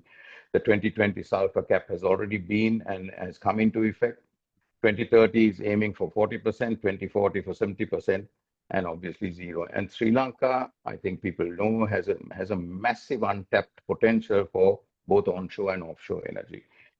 Wind and solar. It is expected, I think roughly the anticipation is that it's about 10 times Sri Lanka's national requirements. This gives rise to a huge potential for green energy green hydrogen, green ammonia, green methanol, which are really the future fuels for ships. And this creates an opportunity to make Sri Lanka and the region, the whole South Asian region, a green bunkering hub. So the greatest advantage of grid connectivity is the conversion of this renewable power into green hydrogen, but the connectivity underwrites the production of that green hydrogen through having a constant flow of power. I'm almost done, and the last one of this obviously is using these green power to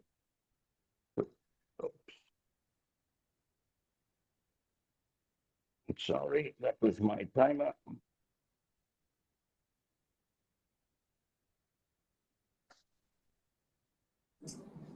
Ramesh, anything to add or finish? Yeah, so I think I can, on the grid connectivity, again, it underwrites Sri Lanka's initiatives again to turn green ports. You know, green ships are one part of greening the whole greenhouse gas emission, and ports and terminals are the other part. And we have this, and a big initiative there is also electrification of all the port equipment, in addition to digitization and automation. A big part of electrification is that we have sufficiency and constancy of power, which we are unable to do now today. And grid connectivity with India would then certainly underwrite that to a great extent. So that's, I'm happy to take any questions thereafter, but that's. Thank you, Ramesh, for your brevity.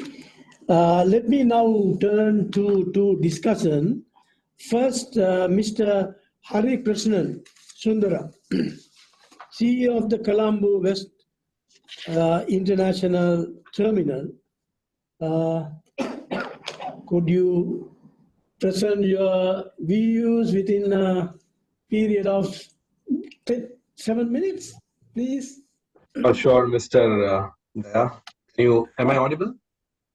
Yes, yes. I think one of the most important points which Mr. Romesh has already covered in his presentation, the role of Port of Colombo that will be played in this whole India-Sri Lanka connectivity, maritime connectivity. If you look at the history, you know, the transshipment opportunities in the region is directly linked to what capacity is available. I think this was very, very evidently clear from Romesh's presentation and also what he spoke. And something that the Port of Colombo has not seen over the past 10 years. The last terminal that came into operations was the CICT terminal, which is operated by the China merchants. After that, if you see, you know, nothing has been kind of, you know, no capacity has been added in the Port of Colombo. As we speak, there are two terminals that are upcoming. One is the West Container Terminal 1, which we are developing as a consortium of Adani Ports, John Keels and SLPA, and the East Container Terminal, which is being developed by the SLPA. These are the two upcoming terminals, possibly in the next 6 months to 1 year time frame, which will add about a couple of million TEUs of capacity in their you know, respective phases of development. But so that's going to be very, very critical. So Port of Colombo is, of course, you know, I mean, we all know that the location is very attractive. You know, it's a very strategically positioned, you know, port, lies in the main shipping route. All that being said, important is to have the capacities on time, be available for the shipping lines to, you know, grab that capacity, especially when the competing terminals in Singapore, Malaysia, and in the Middle East are constantly, you know, ramping up their capacity. Because transshipment is a pure, you know, cost game. I mean, the most competitive, you know, transshipment port gets the maximum business. Of course, it also depends on the location of the port, right? But Colombo, I think, couple of important points to note is India is growing at about 8-9% annually, right? And India's domestic volume itself is about 22 million TEUs. And out of that, east coast of India, when you look at starting from Calcutta right up to Tuticorin, Colombo is the natural gateway port for the east coast of India terminals. And there are no deep draft terminals available on the east coast of India. If you go up to Calcutta, Haldia, Vizag, Chennai, Tuticorin, these are all terminals with just about 14-15 meter draft, right? And therefore, Colombo will always be an attractive proposition for the shipping lines to cater to the east coast of India volumes, number one.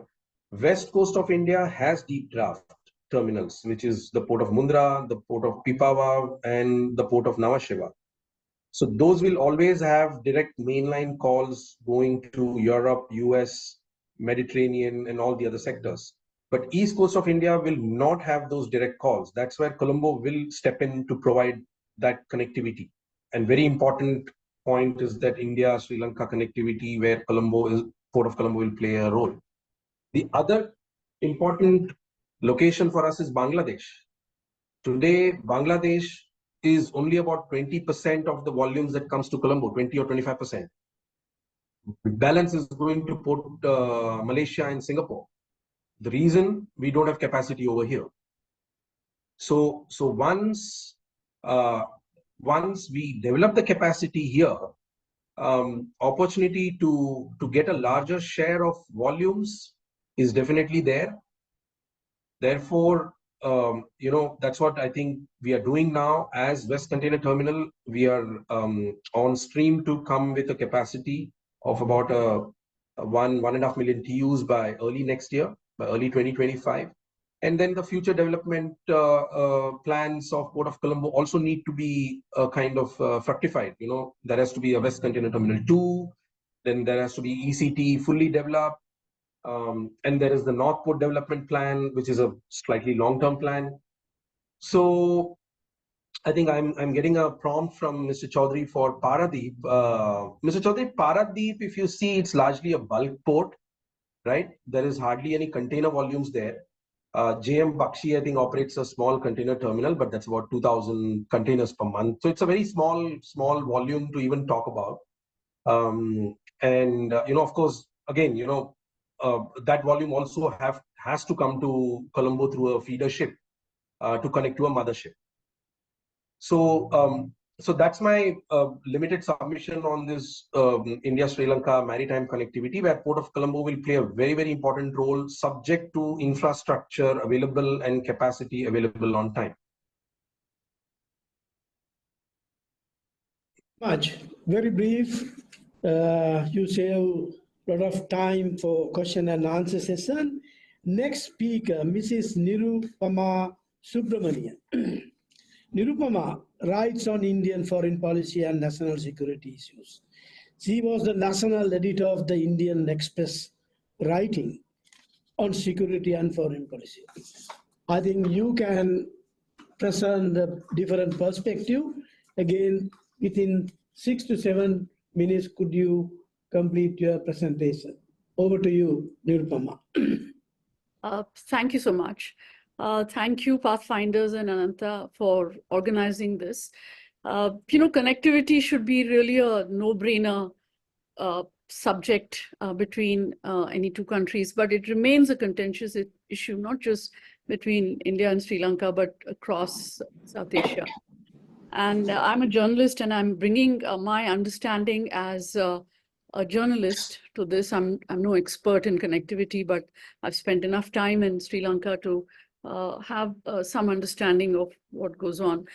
And I'll begin by saying that if the true purpose of connectivity is to bring people together,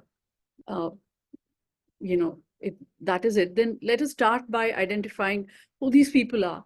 what their needs are, and what is the idea of connectivity, instead of starting with you know, what form this connectivity should take, and kind of really concretizing it as a great solution. And so, you know, you probably guessed what I'm going to say. I'll focus on the land bridge, and we are going to it's going to cost about $5 billion by current estimates. But I honestly think that this is not what the two countries should be focusing on, and that's my top line. But what I want to deal with first is, you know, there was a ferry service that we have been, as Ambassador Bernard pointed out, we tried to start for years. And then there was an MOU in 2011, and then it began last year. Whatever's happened to this? It was to be first started between Kankesanturai in Jaffna, and it was to go up to Karikal, and then they said no, it'll go up to Nagapattinam. It ran for, I don't know, for a week or two. Then it was put off apparently due to bad weather, and then it never took off again. So my point is, you know, this was the service that was going to help both Tamil traders in northern Sri Lanka, and it was going to help in the overall development of the north and the east, which were both very badly hurt. Their economies were completely shattered by the war, and it was something to sort of get over that, to repair that. And it is, I mean, it's a mystery to me, and I think journalists are to blame that when something is started, we announce it with great fanfare, but nobody knows why it has not been restarted after that grand opening. And one thing could be the fares. Were they too high? It was about $90. Was it about, you know, was it about the GST that we charge on our side? India has offered to pick up that GST for a year. It has also offered you know, to give $60 million, which is the entire cost of the project. And I really regret that this is not taken off in a way, because, you know, in all my years that I have been familiar with Sri Lanka, I have seen, you know, at that time, we could only talk about air connectivity, and even now it's the primary connectivity. There was traders from Chennai and traders from Colombo, you know, carrying dried fish from there, carrying jasmine flowers from here. I've seen a person actually rush to the gates when it, you know, he was a little late, and said, you know, I'll go even standing. I have all these flowers. Let me just go as a standing passenger in the flight. I mean, it's that there was that much eagerness for this kind of trade, and there was quite a bit of it. And the fact that, you know, and now this ferry was going to allow people to carry 60 kilos as their personal baggage, and this would have helped traders enormously. Also, there was a thought that because there are so many temples in northern Sri Lanka, you know, Tirukoneshwaram in Trinco, and Kirimalai in Jaffna, and Tirukethiswaran in Mannar, these would become also the Madhu Church in Mannar. These would become points of pilgrimage, and, you know, you could go there. But I really don't know why this is not taken off yet. Perhaps it was also the connectivity issues, that there was, you know, that Nagapattinam is you know, it's 85 kilometers to Tanjavur, you know, and it's not the best of connections from there. Also, you know, so the other thing is that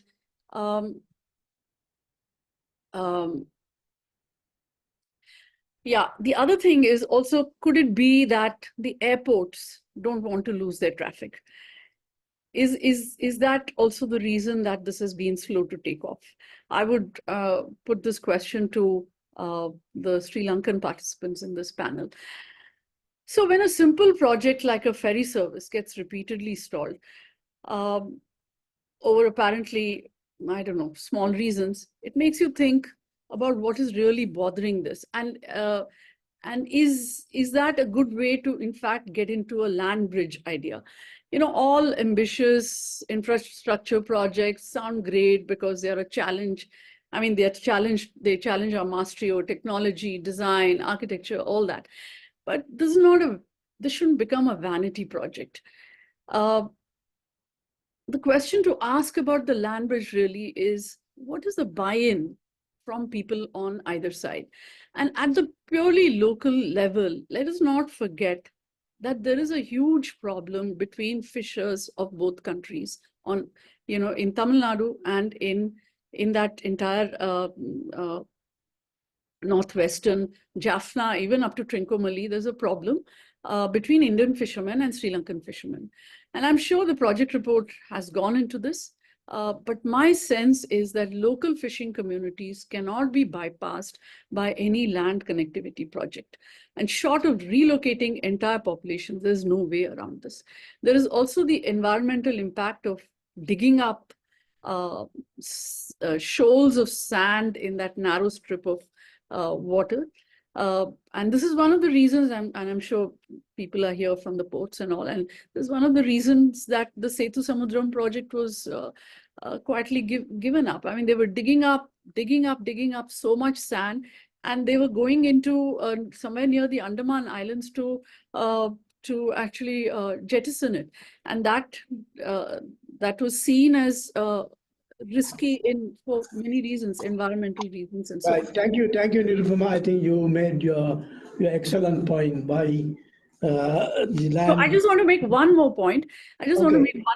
Which is that, if you think of why BBIN, the motor vehicle agreement of BBIN didn't work, it was because Bhutan took an opt out of that because it fears an invasion by Indians. And it says we don't have the infrastructure. So, thank you. Yeah, so that is my. So, yeah, thank you very much. I think there are a couple of questions already. Hands are raised. First, before I go to the two questions from Rohan and Ramesh, let me ask you the floor to Ambassador Gunatilaka. He has 1 point to respond. Thank you very much. This basically relates to the several questions raised by Nirupama just now. Why are we focusing on mega projects like the road and rail connection, where we have failed in reconnecting the ferry service? A very valid point. In fact, as I had to briefly mention, our ferry connection started in 1914, almost a century ago. Before that, there was a steamer connection between India and Sri Lanka that started maybe turn of the century, 20th century. That service was discontinued in the 1940s, and the ferry connection between Rameswaram and Talimana stopped in 1980s.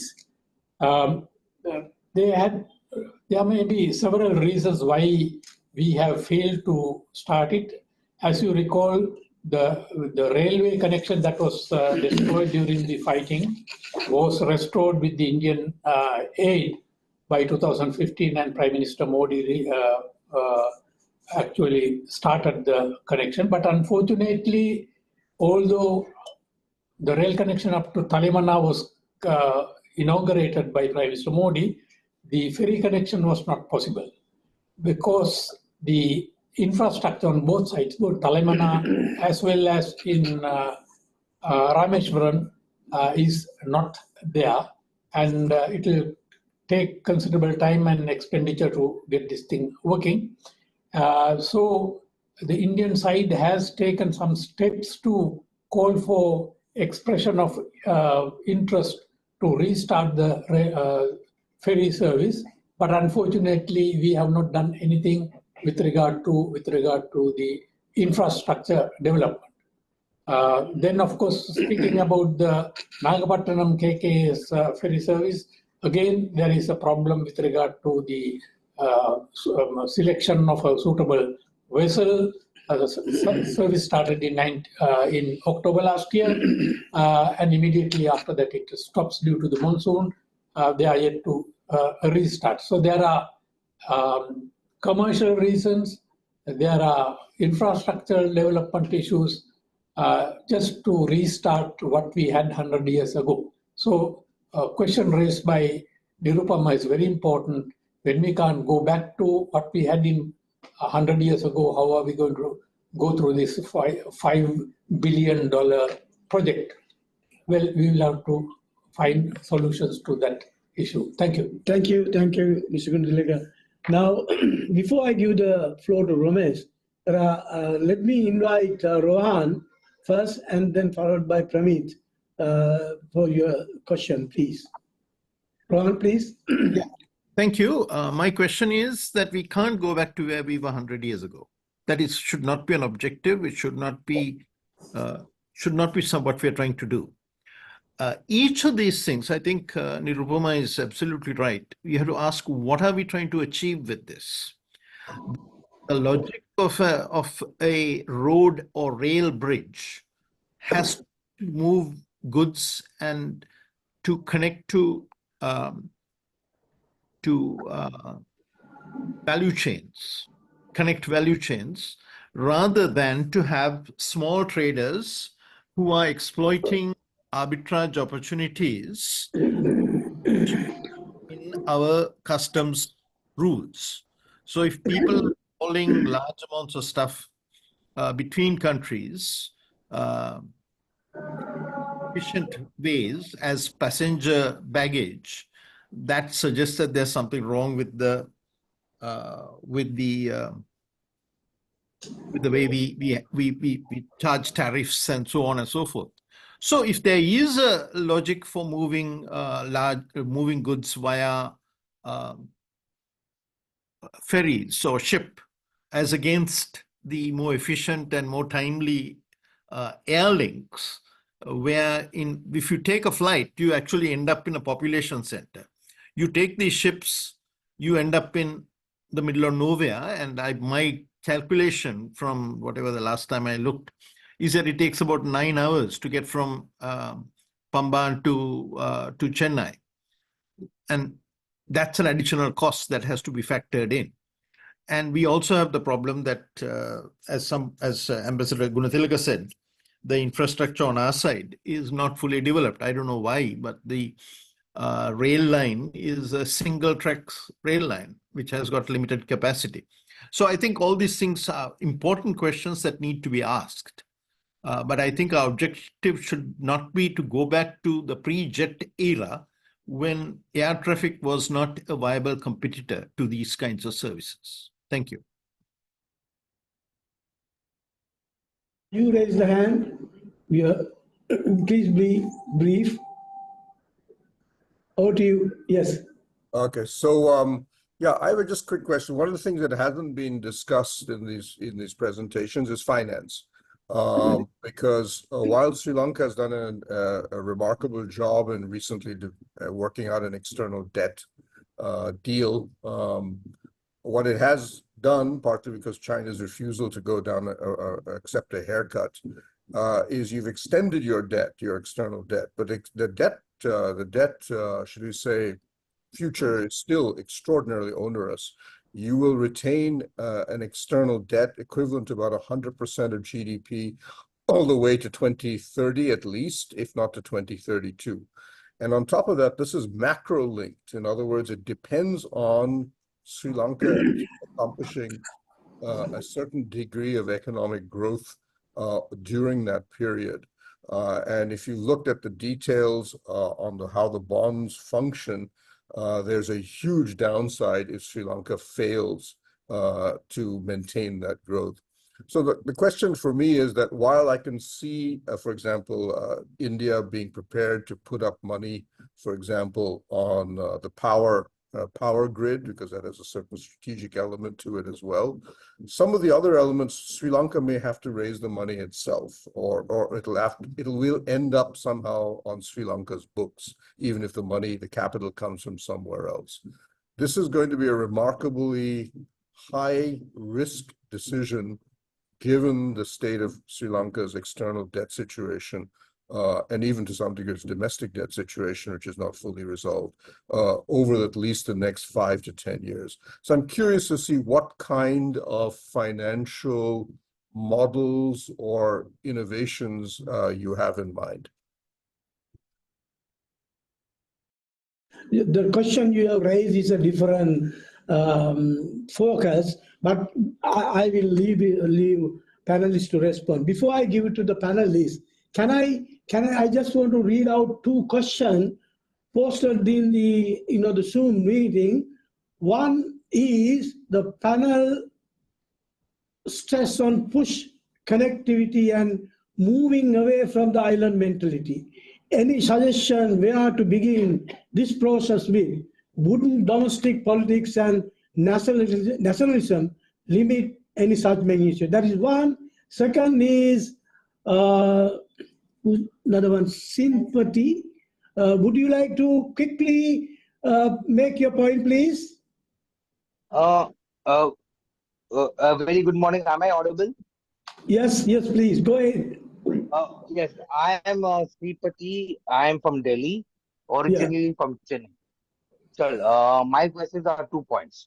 Is that when you're talking about land connectivity, I was born in 86, and before I was born, first day, first show of MGR movies, fishermen from Jaffa used to come to Rameswaram to watch MGR movies. It was not that cross park day relationship was 19 new. And I don't know how many people here knows the socio-cultural implication of FDFS, first day first show. Second question is that, sir, my point is that when you are talking about connectivity and everything, why is it that IOC Lanka and the Trincomalee oil farms are almost near consistently facing one form of protest after another? When you actually dispassionately look at it, India's energy sovereignty is being outsourced to Sri Lanka, and Sri Lanka is the guarantor of South India's energy sovereignty if all those oil farms are filled. Okay, thank you. I think couple of questions. First, Ramesh, would you like to take the floor and respond? Thank you. The question on Vizhinjam, I think I tried to make the point on capacity. The addition of capacity at Vizhinjam will only serve to increase cargo flows into the region. And true, there may be some short-term flows. And if you look at what is happening right now, Colombo, like all other transshipment hubs, is very congested, and performance has come down because there are delays. And the fact that Vizhinjam is ready and available has actually kept those transshipment flows within the South Asia region. If not for that, then they would have had to be moved, rerouted somewhere else, either into the Gulf or to Southeast Asia, Singapore, Tanjung Pilar Pass, or Westport. So capacity is really the driver of growth, and I think that capacity, whether it gets added at the southern tip of India or in the Port of Colombo, will only augment the growth in the region. I have a very small point to make on the connectivity on the ferry. I think I'm probably one of the few people on the panel who's actually been on the ferry. And my father in 1980 bought a ticket in Colombo Fort. He bought a train ticket for me to go to Chennai. Now, one of the biggest drawbacks or one of the reasons why the connectivity has failed is that I think, like digital public infrastructure, like the DPI, maybe this is an element that really needs to get done by the state actors. The interoperability between ferries and railway was core to the operation of Rameswaram, the Talemana Rameswaram ferry. And you could buy a ticket from any train station in Colombo to any train station in India and vice versa. And today, it's still the same actors. It's Indian Railways on the other side and CGR on this side. And so to have a ferry in isolation is really a long ask. As to Rohan's point about, going back to the pre-jet age, I think the existence of a ferry and the interoperability with the rail will give rise to a whole raft of new, not only trade, but in tourism, in lower cost domestic travel, that will be very difficult to replicate with air connectivity, and that serves a whole different market. So those were the 2 points I had to make. Thank you. You want to add anything? Do you want to add anything? Yes, Mr. Pamis, regarding the question of financing the this land connectivity, at the moment, actually, only the pre-feasibility study has been done, and they have identified 2 methodology. One is the public-private partnership, and then design, build, finance, operate, and transfer model, or EPC model with some financing from the governments and some donor agencies. But still we cannot say what would be the better way until we do a proper detailed project report done. Then we can decide whether what would be the financial model, or what would be the financial model that will suit the construction. Thank you. I think we had a very good discussion. Just to respond to what Pramis mentioned about the debt structuring, how we are going to finance it. Well, we don't know the specificities of the overseas debt restructuring, but there are 3 dimensions. One is the haircut, one is the concession on the interest rate payment, and the third one is the longer payment period. On all these 3 fronts, one economic reality is Sri Lanka has to finance itself either through integration, economic integration, expanding our trade, attracting more tourists, and attracting more FDI. In terms of economic growth, currently this year we forecast 3% of growth.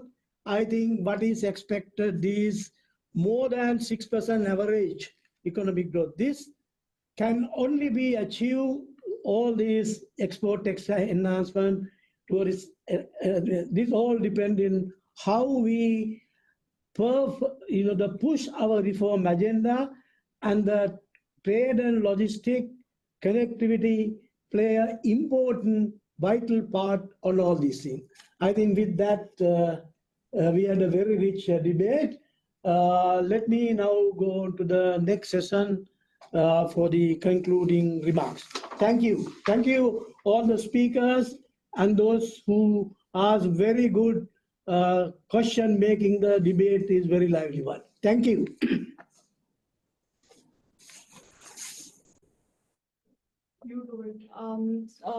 Hi, good afternoon.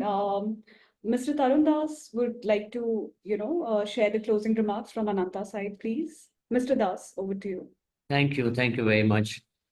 I have a love affair with Sri Lanka, and for those of you who don't know, a friend of mine, Ken Balendra, pulled me into Sri Lanka many years ago, and I served with great pleasure and great honor on the John Keel's board for many years, and it's good to see Ramesh, David here.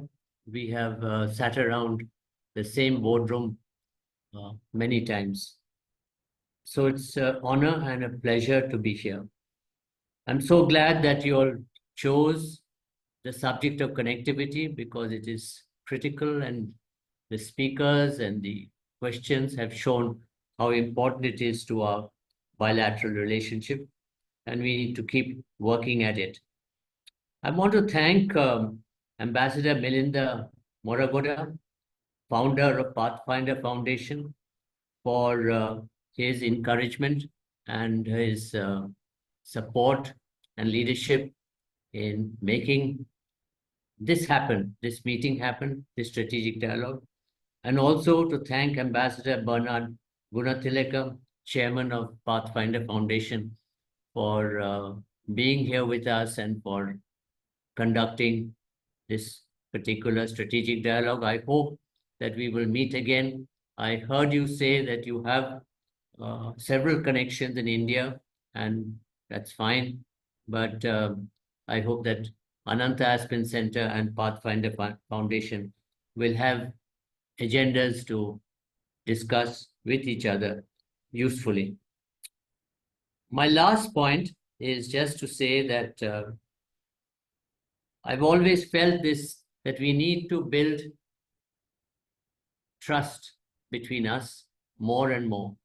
And trust doesn't get built by words.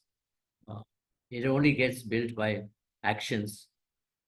And perhaps the major responsibility for that is more on India and perhaps less on Sri Lanka.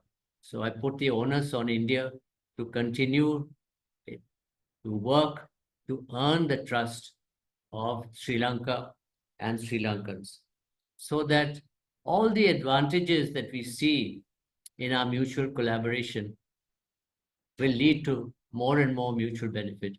Thank you very much. Thank you for having me here.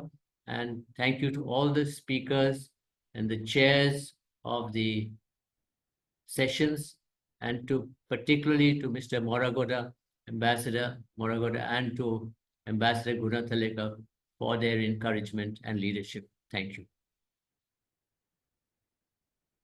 Das, for your kind words. On behalf of the Pathfinder Foundation and my behalf, let me take this opportunity to extend our heartfelt gratitude to all the esteemed speakers, participants, moderators for their valuable contribution. As Ambassador Gunathilaka mentioned in his opening remarks, this is the first engagement with the Ananta Center, Aspen Center.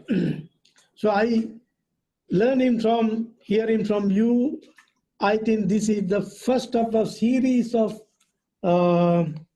engagement, because we have a lot of synergies on the subject area we handle, and we look forward to working with you. And thank you for the Ananta Center team for your collaboration in making this event success. I think today's two sessions mainly focus on the connectivity. Connectivity is a multidimensional concept, but we touch upon was the digital connectivity and physical connectivity. There are other areas where we can focus on in future engagement, like trade connectivity, so on, as we set out in our framework initially exchanged between us. There are a number of key takeaways. I didn't know time to go into detail, but just to say that discussion underscored on the digital DPI connectivity immense potential of digital public infrastructure in bridging the gap and creating a more connected future. We need to learn from each other, from the best practices, and also making collaborative efforts. On the physical connectivity side, there are a lot of the areas where we can discuss further. I think Nirupama made a very good salient point. So we must make lower hanging fruit without much effort, with the delayed effort to put it more implementation, ferry service, so on. So with this, let me conclude again. Thank you for Ananta Center and the whole team, and also Pathfinder team working hard to make this event success. Thank you very much. Thank you, sir. Thank you. Thank you. Thank you very much, everybody, for joining us. Joining.